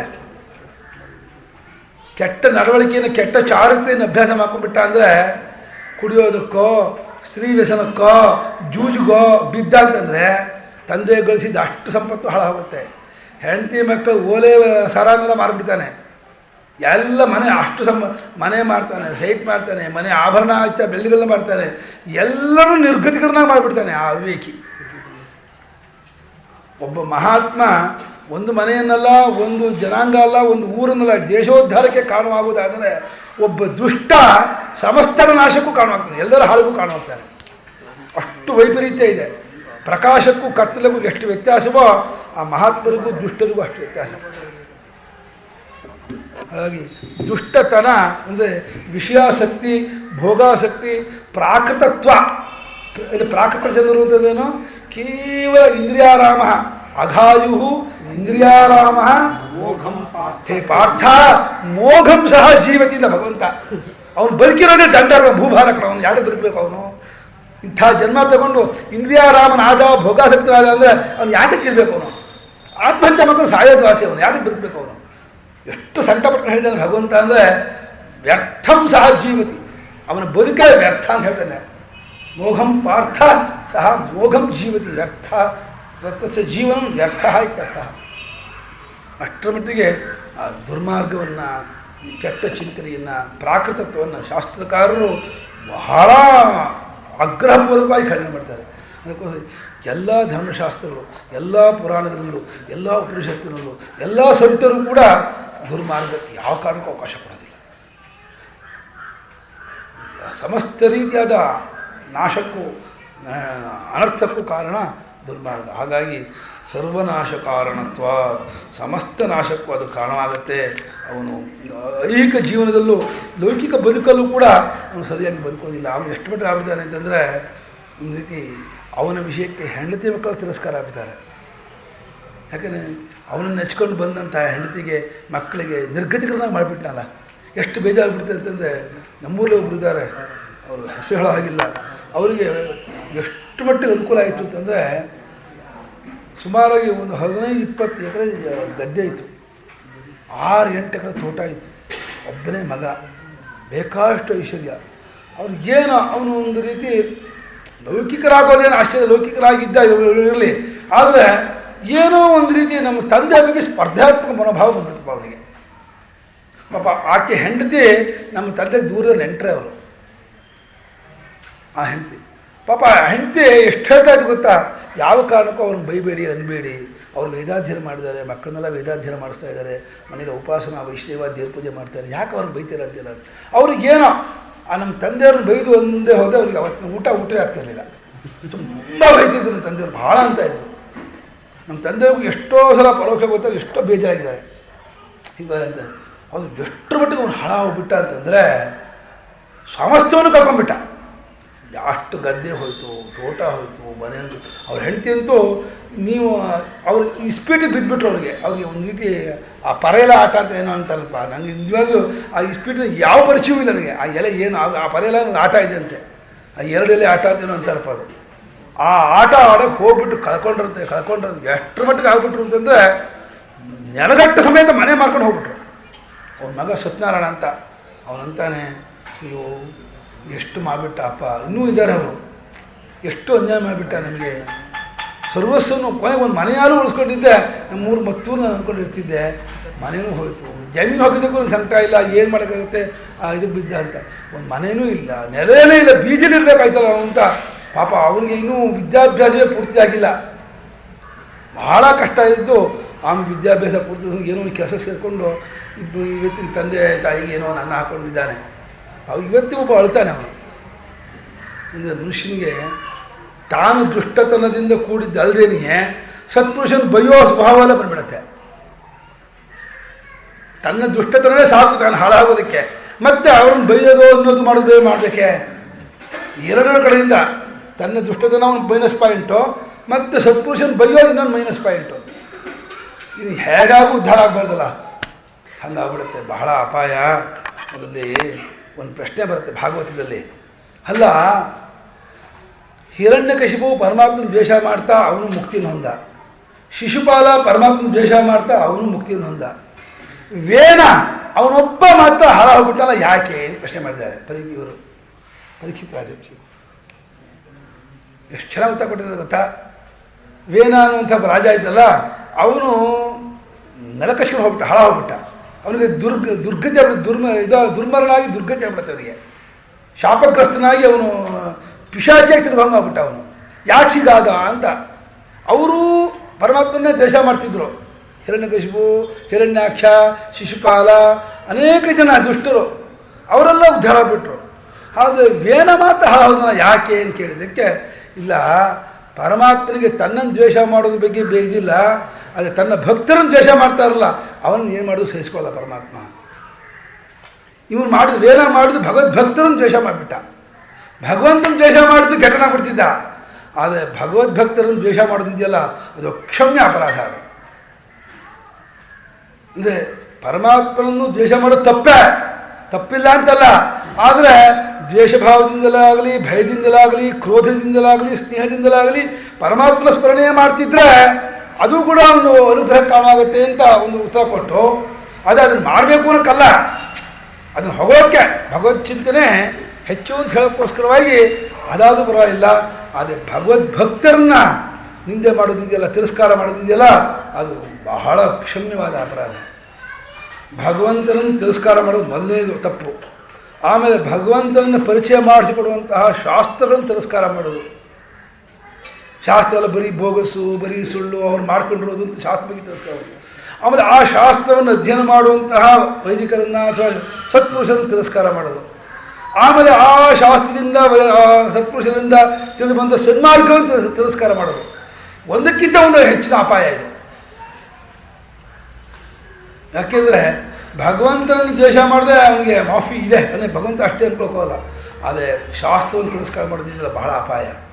ಅದಕ್ಕಿಂತ ಸತ್ಪುರುಷರನ್ನು ತಿರಸ್ಕಾರ ಮಾಡೋದು ಇದೆಯಲ್ಲ ಅದು ಇನ್ನೂ ಬಹಳ ಡೇಂಜರು. ಆ ಸತ್ಪುರುಷರು ತಿಳಿಸಿಕೊಟ್ಟ ಮಾರ್ಗವನ್ನು ದ್ವೇಷ ಮಾಡೋದು, ಅದರಲ್ಲಿ ನಂಬಿಕೆಯಲ್ಲಿ ಇರೋದು, ಅದರ ಬಗ್ಗೆ ತಿರಸ್ಕಾರ ಮಾಡೋದು, ಅದರ ಬಗ್ಗೆ ಹಗುರವಾಗಿ ಮಾತಾಡೋದು, ಇದೆಲ್ಲ ಇದೆಯಲ್ಲ ಇದು ಒಂದೊಂದೊಂದೊಂದು ಮನುಷ್ಯನ ಅಧೋಗತಿಗೆ, ಅವನತಿಗೆ ಕಾರಣವಾಗಿರುವಂತಹ ನಡವಳಿಕೆ. ಯಾವ ಕಾರಣಕ್ಕೂ ಶಾಸ್ತ್ರ ಮಾರ್ಗವನ್ನಾಗಲಿ, ಶಾಸ್ತ್ರೋಪದಿಷ್ಟವಾದ ಮಾರ್ಗವನ್ನಾಗಲಿ, ಶಾಸ್ತ್ರದ ಸತ್ಪುರುಷರನ್ನಾಗಲಿ ಯಾವ ಕಾರಣಕ್ಕೂ ನಾವು ಹಗುರವಾಗಿ, ತಿರಸ್ಕಾರವಾಗಿ, ಅವಮಾನ ರೂಪದಿಂದ ಕಾಣುವಂತಹ ನಡವಳಿಕೆ ಇಟ್ಕೋಬಾರದು. ಆದಷ್ಟು ಮಟ್ಟಿಗೆ ಪೂಜ್ಯ ಭಾವನೆಯಿಂದ ಇಟ್ಕೊಂಡು ಅವರನ್ನು ಗೌರವಿಸ್ತಾ ಅವರ ಮೂಲಕವಾಗಿ ಭಗವಂತನ ಆರಾಧನೆ ಮಾಡಿದರೆ ಖಂಡಿತ ನಮಗೆ ಒಂದಲ್ಲ ಒಂದು ದಿವಸ ಸನ್ಮಾರ್ಗ ಸಿಗುತ್ತೆ. ಹಾಗಾಗಿ ಕಾಮಕ್ರೋಧ ಮೋಹ ಸ್ಮೃತಿಭ್ರಂಶ ಬುದ್ಧಿನಾಶ ಸರ್ವನಾಶ ಕಾರಣತ್ವಾದ ಈ ರೀತಿಯಾಗಿ ಸಮಸ್ತ ನಾಶಕ್ಕೂ ಕಾರಣವಾಗುತ್ತೆ. ಅಷ್ಟೇ ಅಲ್ಲ, ಆ ದುಷ್ಟರ ಸಹವಾಸ ಇನ್ನೇನಾಗುತ್ತೆ ಅಂದರೆ ತರಂಗಾಯಿತ ಅಪೀಮೆ ಸಂಗಾತ್ ಸಮುದ್ರಾಯಂತಿ. ಏನು ಒಂದು ಸಲ ಒಂದು ತಮಾಷೆ ಮಾತಾಡ್ದ, ಒಂದು ಪೋಲಿ ಮಾತಾಡ್ದ, ಒಂದು ಬಂಡ್ ಮಾತಾಡ್ದ ಅಂದರೆ ಅದಕ್ಕೆ ಅಷ್ಟೆಲ್ಲ ಅವ್ರನ್ನ ಅನ್ಬೇಕಾ ಅಂತಂದರೆ ಹಾಗಲ್ಲ.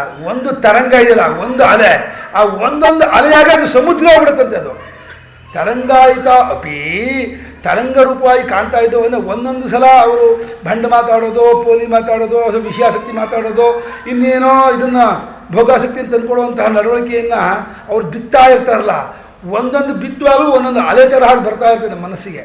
ನಮ್ಗೆ ಗೊತ್ತೇ ಆಗೋದಿಲ್ಲ, ತತ್ಕಾಲಕ್ಕೆ ಅದು ಆಪ್ಯಾಯಮಾನ ಕಾಣುತ್ತೆ. ಪ್ರತಿಯೊಂದು ವಿಷಯವು ಏಹಿ ಸಂಸ್ಪರ್ಶಜ ಭೋಗ ಇದೆಯಲ್ಲ, ಇಂದ್ರಿಯಕ್ಕೂ ವಿಷಯಕ್ಕೂ ಸಂಸರ್ಗ ಆದಾಗ ಭೋಗ, ಅದು ತತ್ಕಾಲದ ಸುಖವಂತೆ ಕಾಣುತ್ತೆ.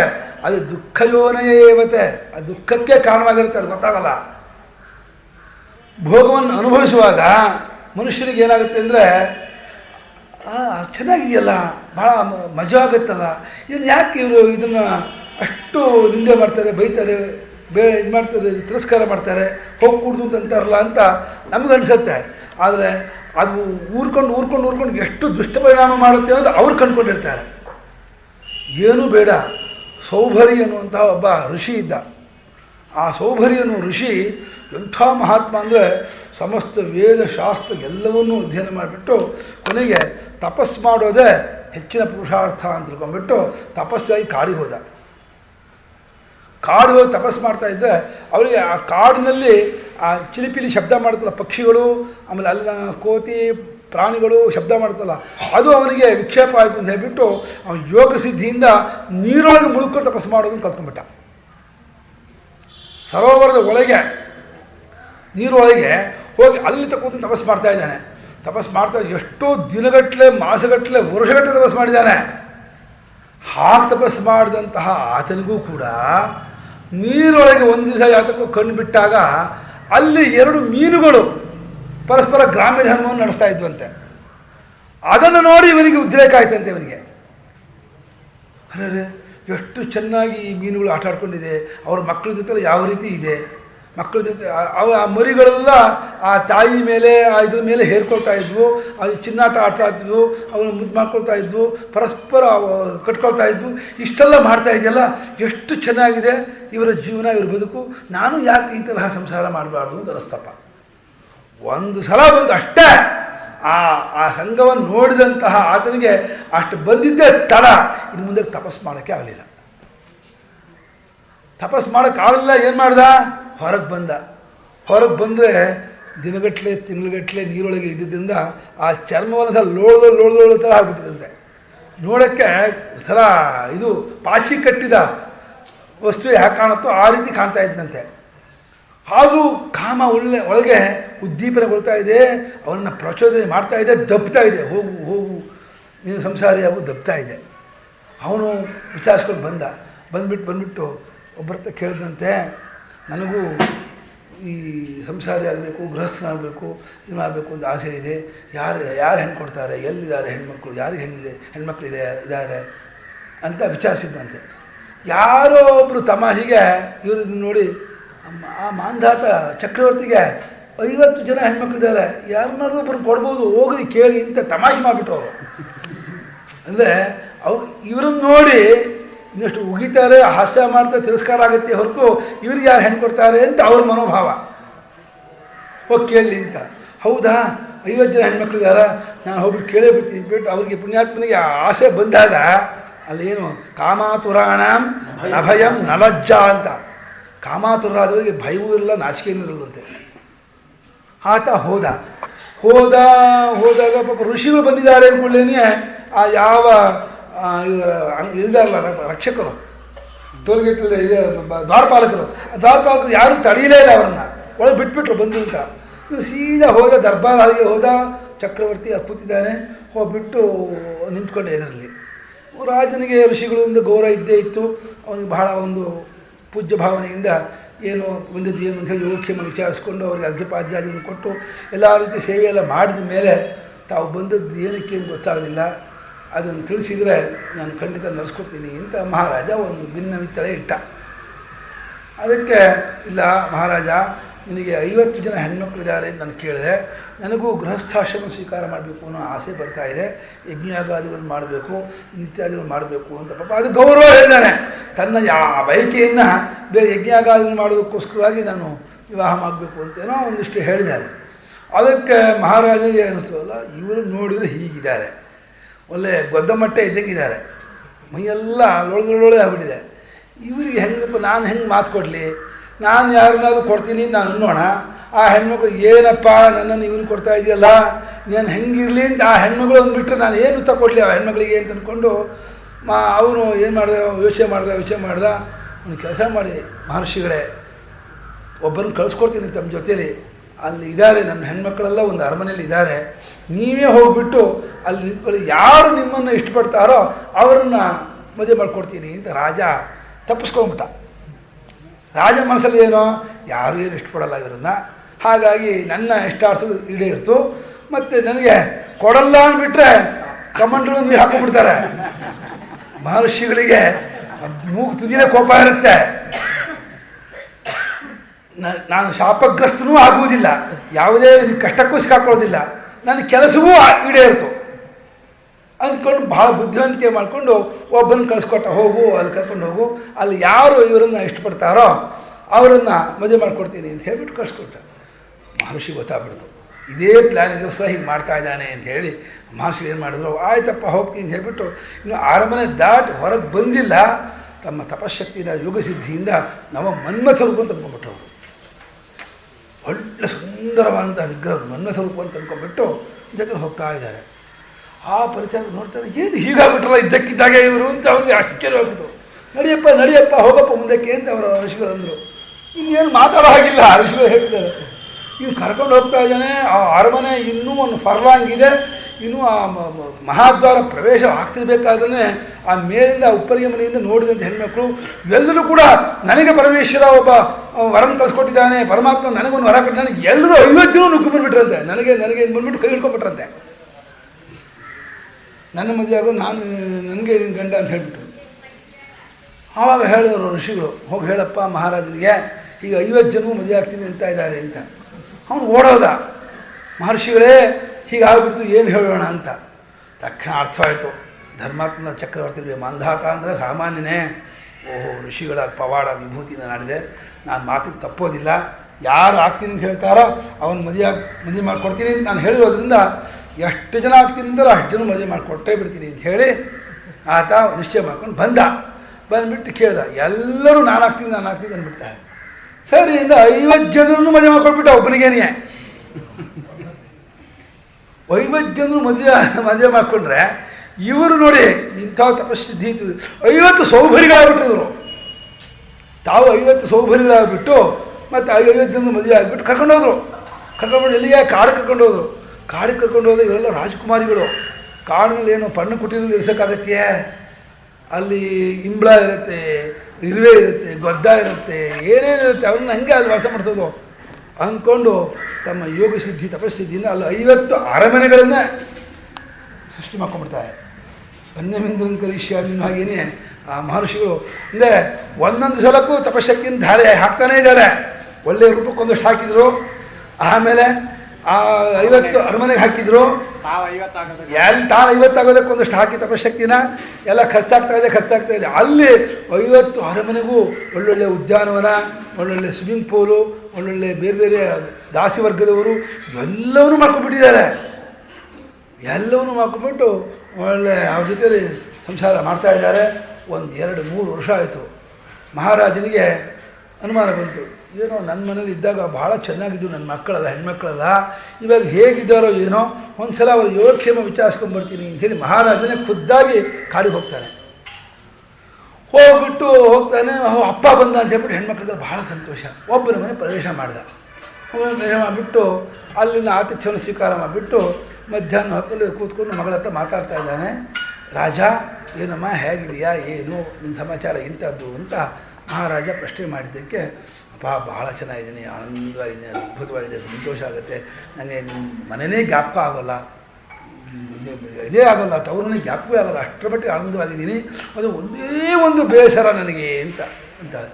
ಏನು ಅಂತ, ಯಾವಾಗಲೂ ನನ್ನ ಗಂಡ ನನ್ನ ಜೊತೆಲೇ ಇರ್ತಾನೆ, ನಮ್ಮ ಅಕ್ಕ ತಂಗಿ ಜೊತೆಲಿ ಇರೋದೇ ಇಲ್ಲ, ಪಾಪ ಅವರು ಎಷ್ಟು ಸಂಕಟ ಪಡ್ತಾರೋ ಏನೋ ಅಂತ ಅದೊಂದು ಬೇಸರ ಇದೆ ಅಂತಾರೆ. ಹೌದಾ, ಸರಿ ಪರವಾಗಿಲ್ಲ, ಇರಲಿ, ನೀನು ಸಂತೋಷ ಇದ್ದಾನೆ, ನಿಮಗೇನು ತೊಂದರೆ ಇರುತ್ತಾನೆ ಅಂತ. ಇಲ್ಲ, ಆರಾಮಾಗಿದ್ದೀನಿ, ಖುಷಿಯಾಗಿದ್ದೀನಿ ಅಂತಂದು. ಸರಿ, ಇನ್ನೊಂದು ಮನೆ ಹೋದ, ಅವಳು ಹೀಗೆ ಅಂತಾಳೆ. ತಕ್ಷಣ ಗೊತ್ತಾಯಿತು, ಓ ಋಷಿಗಳ ಮಹಿಮೆ ಅಷ್ಟಿಷ್ಟಲ್ಲ ಅಂತ ಅಂದ. ಸರಿ, ಒಂದು 2-3 ಮನೆ ನೋಡ್ಕೊಂಡ್ರೆ ಗೊತ್ತಾಯಿತು. ಮನೆ ಅವನು ವಾಪಸ್ ಹೊರಟೋದ್ಮೇಲೆ ಪುಣ್ಯಾತ್ಮನಿಗೆ ಒಬ್ಬೊಬ್ಬರಲ್ಲೂ 10 ಮಕ್ಕಳಾಗ್ತಂತೆ. ಅಷ್ಟು ಜನಗೂ ಇದು ಮಾಡ್ತಾನೆ.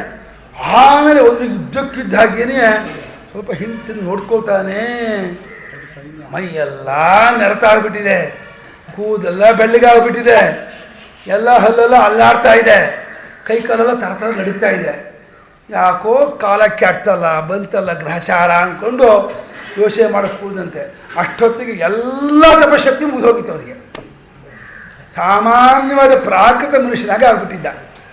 ಆಸೀತ್ ತಾದೃಶೋ ನಾಮ ಮರೀಚಿರ್ನಾಮ ಮಹರ್ಷಿ ಅಂತ ಇದರಲ್ಲಿ ನಿಷ್ಕುಮಾರದಲ್ಲಿ ಮರೀಚಿ ಮಹರ್ಷಿಗಳ ಕಥೆ ಬಂದ ಹಾಗೆ ಅವ್ರು ಅಂದ್ಕೊಂಡ್ಬಿಟ್ರು, ಹಾಗೆ ಜೋ ನಾನು ಹಾಳಾಗ್ಬಿಟ್ಟಲ್ಲ, ಅನ್ಯಾಯವಾಗಿ ವಿವಾಹೋ ವಿದ್ಯಾನಾಶಾಯ ಸರ್ವನಾಶಾಯ ಶೋಭನಂ ಅಂತ.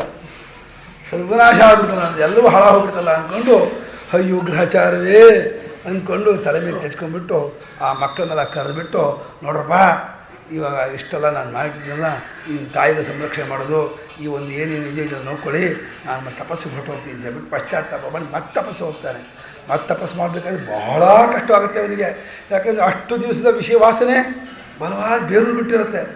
ಆದರೆ ಏನೋ ಒಂದು ಋಷಿಗಳಿಗೆ ಒಂದು ಶಕ್ತಿ ಇರುತ್ತಲ್ಲ, ಒಂದು ದೃಢತೆ ಇರುತ್ತಲ್ಲ, ಆ ಒಂದು ಹಠದಿಂದ ಮತ್ತೆ ಅವರು ಮಾಡಿಕೊಂಡು ಅವರು ಉದ್ಧಾರ ಆದರು ಅಂತ ಬಹಳ ವಿಸ್ತಾರವಾಗಿ ಬರುತ್ತೆ ವಿಷ್ಣು ಪುರಾಣದಲ್ಲಿ ಈ ಕಥೆ.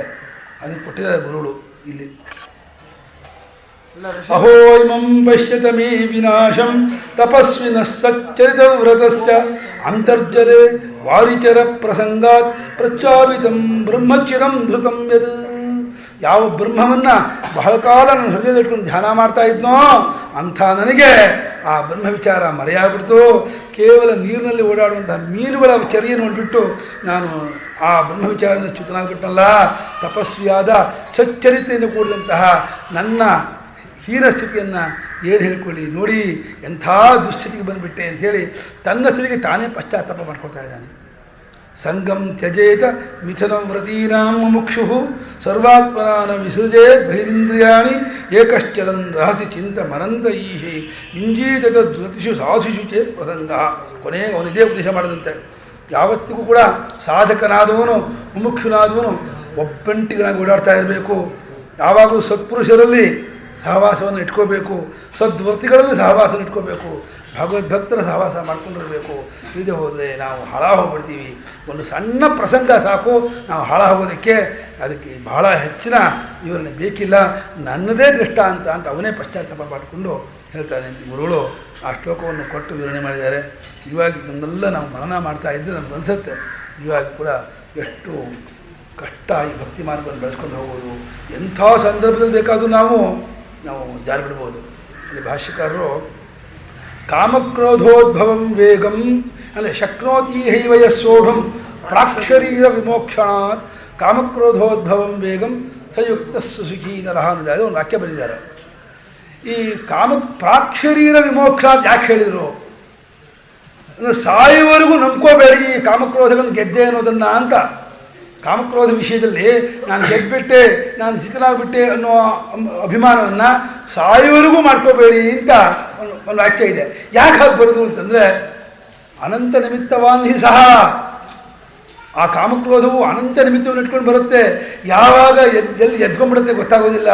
ಯಾವಾಗ ಬೇಕಾದರೂ ಮನುಷ್ಯನ ಹಾಳು ಮಾಡಿಬಿಡುತ್ತವೆ, ಮನುಷ್ಯನ ಗುಂಡಿ ಕಳೆದು ಹೋಗ್ಬಿಡುತ್ತೆ, ಬಹಳ ಅಪಾಯ. ಆದ್ದರಿಂದ ಇದರ ವಿಷಯದಲ್ಲಿ ಬಹಳ ಎಚ್ಚರಿಕೆಯಿಂದ ಇದ್ದುಬಿಟ್ಟು ಪ್ರೇಮದಿಂದ ಭಗವಂತನ ಆರಾಧನೆ ಮಾಡ್ತಾ ಸತ್ಸಂಗವನ್ನು ಹೊಂತಾ ಸಾಧನೆ ಮಾಡ್ತಾ ಇದ್ದರೆ ಅವನು ಉದ್ಧಾರವಾಗ್ತಾನೆ. ಇಲ್ಲದೆ ಹೋದರೆ ನಾನೇ ಮಾಡ್ಕೊಂಡ್ಬಿಡ್ತೀನಿ, ನಾನೇ ನನ್ನ ಗೆದ್ಕೊಂಡ್ಬಿಡ್ತೀನಿ ಅಂತ ಹೋದರೆ ಎಡು ಬಿಡ್ತಾನೆ, ಮುಗ್ಗರಿಸಿಬಿಡ್ತಾನೆ. ಬಹಳ ಅಪಾಯ ಇದೆ ಈ ಮಾರ್ಗದಲ್ಲಿ. ಎಷ್ಟು ಒಂದು ಒಳ್ಳೆಯತನ, ಒಳ್ಳೆಯ ಶುಭರೂಪತೆ ಇದೆಯೋ ಅಷ್ಟೇ ಅಪಾಯವೂ ಇದೆ. ಯಾಕಂದರೆ ಎಡೋ ಜಾಗ ತುಂಬ ಇದೆ.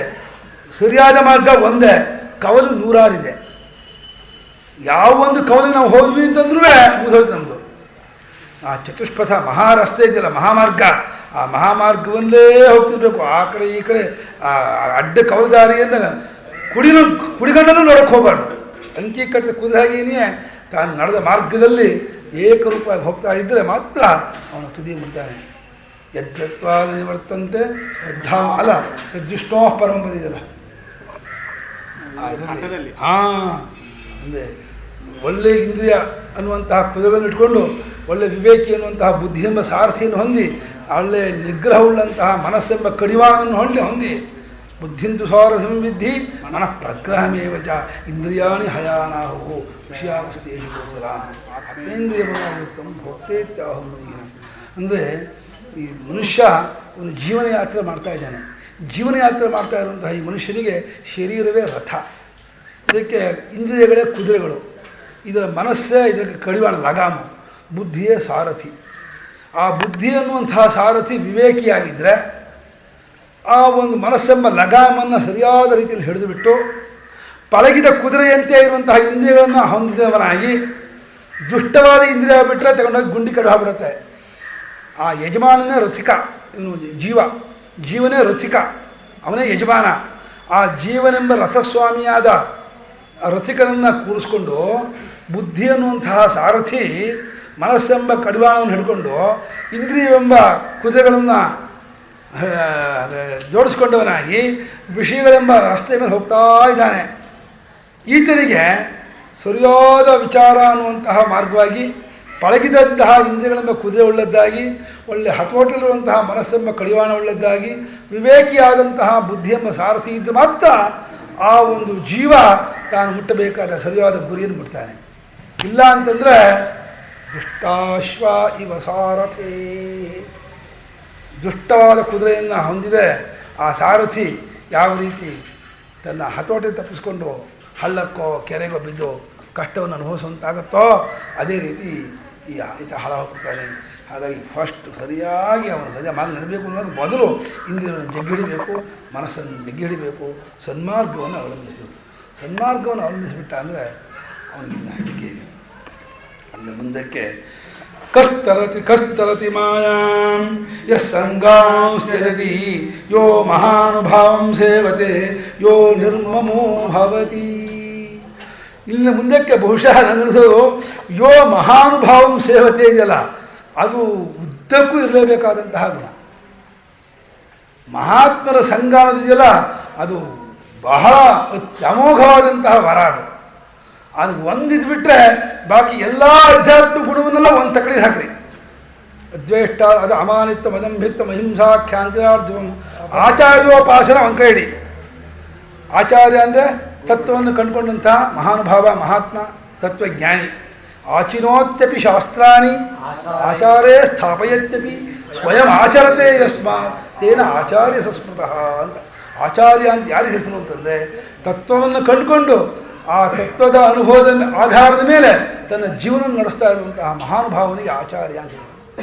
ಆತ ಒಂದು ಕಡೆಯಲ್ಲಿ ಇಟ್ಬಿಟ್ಟು ಇನ್ನೊಂದು ತಕಡಿಯೊಳಗೆ ಅಮಾನಿತ್ವ, ಅದಂಭಿತ್ವ, ಮಹಿಂಸಾ, ಕ್ಷಾಂತಿರಾರ್ಜವಂ, ಶೌಚಂ, ಸ್ಥೈರ್ಯಂ, ಆತ್ಮವಿನಿಗ್ರಹ, ಇಂದ್ರಿಯಾರ್ಥೇಶು ವೈರಾಗ್ಯಂ, ಅನಹಂಕಾರೇವ ಚ ಜನ್ಮ ಮೃತ್ಯು ಜರಾವ್ಯಾಧಿ ದುಃಖ ದೋಷಾನುದರ್ಶನಂ, ಅಸಕ್ತಿರನಭಿಷ್ಣಂಗ ಪುತ್ರದಾರ ಗೃಹಾದಿಷು ನಿತ್ಯಂಚ ಸಮಚಿತ್ತತ್ವ ಇಷ್ಟಾನಿಷ್ಟೋಪತ್ತಿದು ಮೈಚಾನನ್ಯ ಯೋಗೇನ ಭಕ್ತಿರಲ್ವಿ. ಅದನ್ನು ಇವಾಗ ಹಾಕಿ ಪರವಾಗಿಲ್ಲ, ಯಾಕಂದರೆ ಇವರೇ ಅಂತ ಅಂದ್ಕೊಡ್ತಾರೆ. ಪರವಾಗಿಲ್ಲ, ಈ ಭಕ್ತಿಯನ್ನು ಈ ಕಟ್ಟಗಳಿಗೆ ಹಾಕಿ ಈ ಮಹಾತ್ಮನ ಹಿಡ್ಕೊಂಡ್ಬಿಟ್ರೆ ಎಲ್ಲ ಗುಣವನ್ನು ಹೇಳ್ಕೊಂಡ್ಬಿಡ್ತಾರೆ ಅವರು. ಅನನ್ಯವಾದ ಭಕ್ತಿ ಏನು ಅಂತ ಇವರು ಹೇಳ್ಕೊಡ್ತಾರೆ. ಅದಂಭಿತ್ವ ಅನ್ನೋದು ಏನಕ್ಕೆ ಇವರು ಹೇಳ್ಕೊಡ್ತಾರೆ. ಅನಹಂಕಾರ ಅಂದರೆ ಏನು ಅನ್ನೋದು ಇವರು ಹೇಳ್ಕೊಡ್ತಾರೆ. ಪ್ರತಿಯೊಂದಕ್ಕೂ ಇವರು ಅದಕ್ಕೆ ಇದು ಸೇತು ಇದ್ದಾಗೆ ಅಷ್ಟನ್ನು ಹೇಳ್ಕೊಂಡ್ಬಿಡ್ತಾರೆ. ಮಹಾತ್ಮರ ಸಂಘ, ಮಹಾತ್ಮರ ಒಂದು ಸಹವಾಸ ನಿಜವಾಗಿಯೂ ಅದು ಎಂಥ ಇದು ಅಂತಂದರೆ ಮಹಾನುಭಾವ ಸಂಪರ್ಕ ಕಸ್ಯ ನೋನ್ನತಿ ಕಾರಣಂ. ಎಂಥ ಮಾತು ಸುರೇಶ್ವರಾಚಾರ್ಯರು ಅಂತಂದರೆ ಏನು, ಇಬ್ಬರೂ ಹೆಂಡತಿಯರಾಗಿದ್ದರು. ಯಾಜ್ಞವಲ್ಕ್ಯರಿಗೆ ಕಾತ್ಯಾಯಿನಿಯೂ ಹೆಂಡತಿಯಾಗಿದ್ಲು, ಮೈತ್ರೇಯೂ ಹೆಂಡತಿಯಾಗಿದ್ಲು. ಮೈತ್ರೇಯಿಗೆ ಮಾತ್ರ ಈ ಮಾರ್ಗ ಸಿಕ್ತು, ಅವಳಿಗೆ ಯಾಕೆ ಸಿಗಲಿಲ್ಲ? ಅಲ್ಲಿ ಎಂಥ ಮಾತು ಮಾಡಿದ್ದಾರೆ ಅಂದರೆ ಅಲ್ಲಿ ಹಂಚ್ಕೊಂಡ್ಬಿಟ್ಟಿದ್ರು ಅವರು.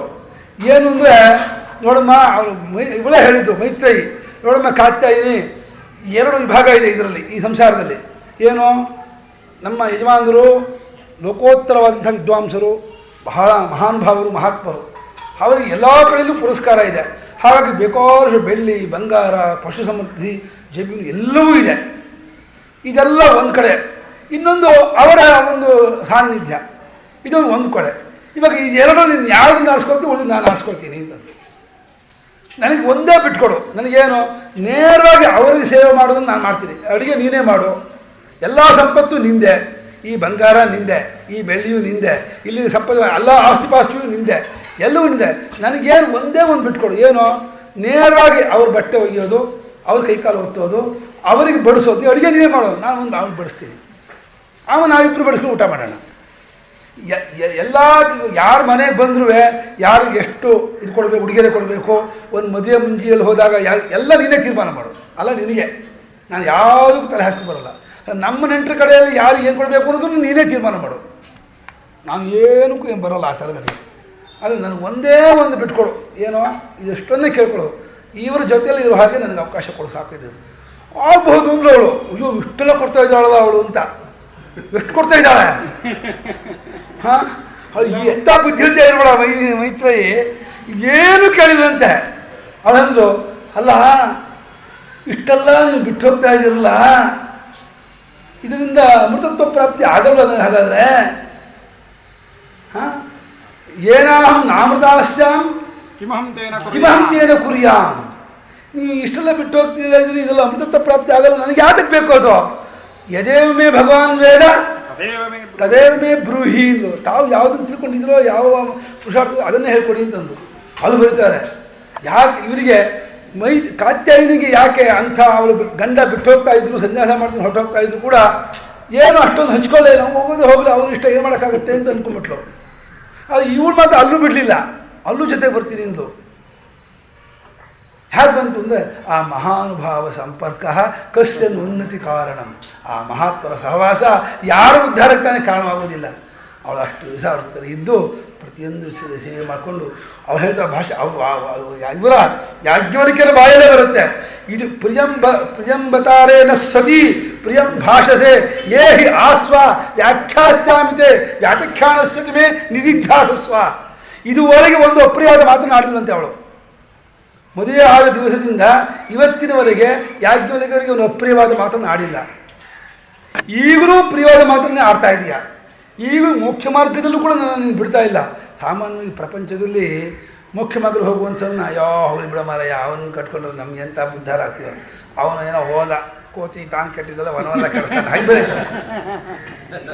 ಕೋತಿ ತಾನು ಕೆಟ್ಟಿದ್ದಲ್ಲದೆ ವನವಲ್ಲ ಕೆಡಿಸ್ತು ಅಂತ ಹೇಳ್ಬಿಟ್ಟು ಅವನೇನೋ ಹೋಗ್ಬಿಟ್ಟು ನಮ್ಮನೇ ಹಾಳು ಮಾಡಿದೆ, ಹೋಗಲಿ ಬಿಡು ಮುಚ್ಚಿ ಕಳ್ತೇವನ್ನ ಅಂತಾರೆ.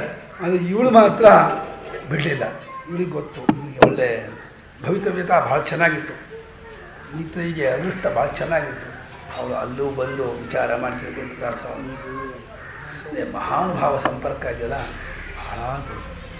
ಆತನೇ ಮಾಯೆಯನ್ನು ದಾಟ್ತಾನೆ, ಅವನಿಗೇ ಮಾಯೆ ದಾಟಕ್ಕಾಗೋದು, ಇನ್ನು ಯಾರಿಗೂ ಮಾಯೆ ದಾಟಕ್ಕಾಗಲ್ಲ. ಭಗವಂತ ಮಾಮೇವಯೇ ಪ್ರಪದ್ಯಂತೆ ಮಾಯಾಮೇತ ಅಂತ ತರಂತಿದೆ ಅನ್ನಲ್ಲ, ಅದಕ್ಕೂ ಅರ್ಥ ಇವರ ಮೂಲಕವಾಗಿಯೇ. ಈ ಮಹಾತ್ಮರ ಸಹವಾಸ ಹೇಳಿಬಿಟ್ಟು ಅವರಿಂದ ಭಗವದ್ಭಕ್ತಿ ಕಲ್ತ್ಕೊಂಡ ಅಂತ ದಾಟ್ತಾನೆ. ನಾನು ಏನು ಭಗವದ್ಭಕ್ತಿ ಮಾಡ್ತೀನಿ ಹೋದರೆ ಸ್ವಲ್ಪ ದಿವಸಕ್ಕೆ ಬೇಸರ ಬಿಡ್ತೀವಿ. ಇವಾಗ ಎಷ್ಟು ಜನ ಸನ್ಮಾರ್ಗದಲ್ಲಿ ಹೋಗ್ಬಿಟ್ಟು ಬಿಟ್ಟು ಹೋಗಿಲ್ಲ. ಕಾರಣ ಏನಂದರೆ ಮಹಾತ್ಮರ ಸಹವಾಸ ಇಲ್ಲ. ಮಹಾತ್ಮರ ಸಹವಾಸವನ್ನು ಹೊಂದಿರತಕ್ಕವರಿಗೂ ಎಷ್ಟೋ ಸಂದರ್ಭ ತಪ್ಪು ಹೋಗುವಂಥ ಅವಕಾಶ ಇದೆ, ಸಂದರ್ಭ ಇದೆ. ನಾವೇ ಉದಾಹರಣೆ ನೋಡ್ತೀವಿ ಬೇಕಾಷ್ಟು ಕಡೆಯಲ್ಲಿ. ನಮ್ಮ ಸ್ವಾಮಿಗಳ ಹತ್ರನೇ ಒಬ್ಬರು ಇದ್ದರು, ನಮ್ಮ ಅಣ್ಣನ ಜೊತೆ ಒಬ್ಬರು ಓದ್ತಾ ಇದ್ರು. ಅವರಿಗೆ ಏನು ಅನ್ನಿಸ್ತಪ್ಪ, ನಮ್ಮ ಸ್ವಾಮಿಗಳವರು ಕಂಡವರ ಮಕ್ಕಳಿಗೆ ವೇದಾಂತ ಪಾಠ ಹೇಳ್ತಾರೆ, ತಮ್ಮ ಮಕ್ಕಳಿಗೆ ಮೊಮ್ಮಕ್ಕಳಿಗೆ ವೇದಾಂತ ಪಾಠ ಹೇಳೋದಿಲ್ಲ, ಆದ್ದರಿಂದ ಈ ವೇದಾಂತಕ್ಕೆ ಬೆಲೆ ಇಲ್ಲ ಅಂತ ಬಂದ್ಬಿಡ್ತಪ್ಪ ಅವ್ರ ಮನಸ್ಸಿಗೆ. ಏನು ದೇವತೆಗಳು ಏನು ಬುದ್ಧಿ ಪ್ರೇರಣೆ ಮಾಡಿದ್ರು, ಏನು ಮಾಡಿದ್ರು ಗೊತ್ತಿಲ್ಲ, ಹಾಳ ಹೋಗೋದಕ್ಕೆ. ಯಾಕೆ ಅವ್ರಿಗೆ ಇಂಗ್ಲೀಷ್ ಪಾಠ ಹೇಳ್ತೀನಿ, ಗಣಿತ ಪಾಠ ಹೇಳ್ತೀನಿ, ಇನ್ನೊಂದು ಹೇಳ್ತೀನಿ, ಪರೀಕ್ಷೆಗೆ ಎಷ್ಟು ನಂಬರ್ ತೊಗೊಂಡು ಅಂತ ಕೇಳ್ತಾರೆ. ನಾವು ಮಾತ್ರ ಸಂಸ್ಕೃತ ಓದು, ವೇದಾಂತ ಓದು, ಆನ್ಮೀಕ ಮಾಡು ಈ ರೀತಿ ಹೇಳ್ತಾರೆ. ಇದು ಯಾವ ನ್ಯಾಯ ಇದು? ಅವ್ರಿಗೆ ಅದೇ ಇಷ್ಟವಾದದ್ದಾಗಿದ್ದರೆ ಅವ್ರ ಮೊಮ್ಮಕ್ಕಳಿಗೆ ಹೇಳ್ಬೋದಾಗಿತ್ತಲ್ಲ ಅಂತ ಅವ್ರಿಗೆ.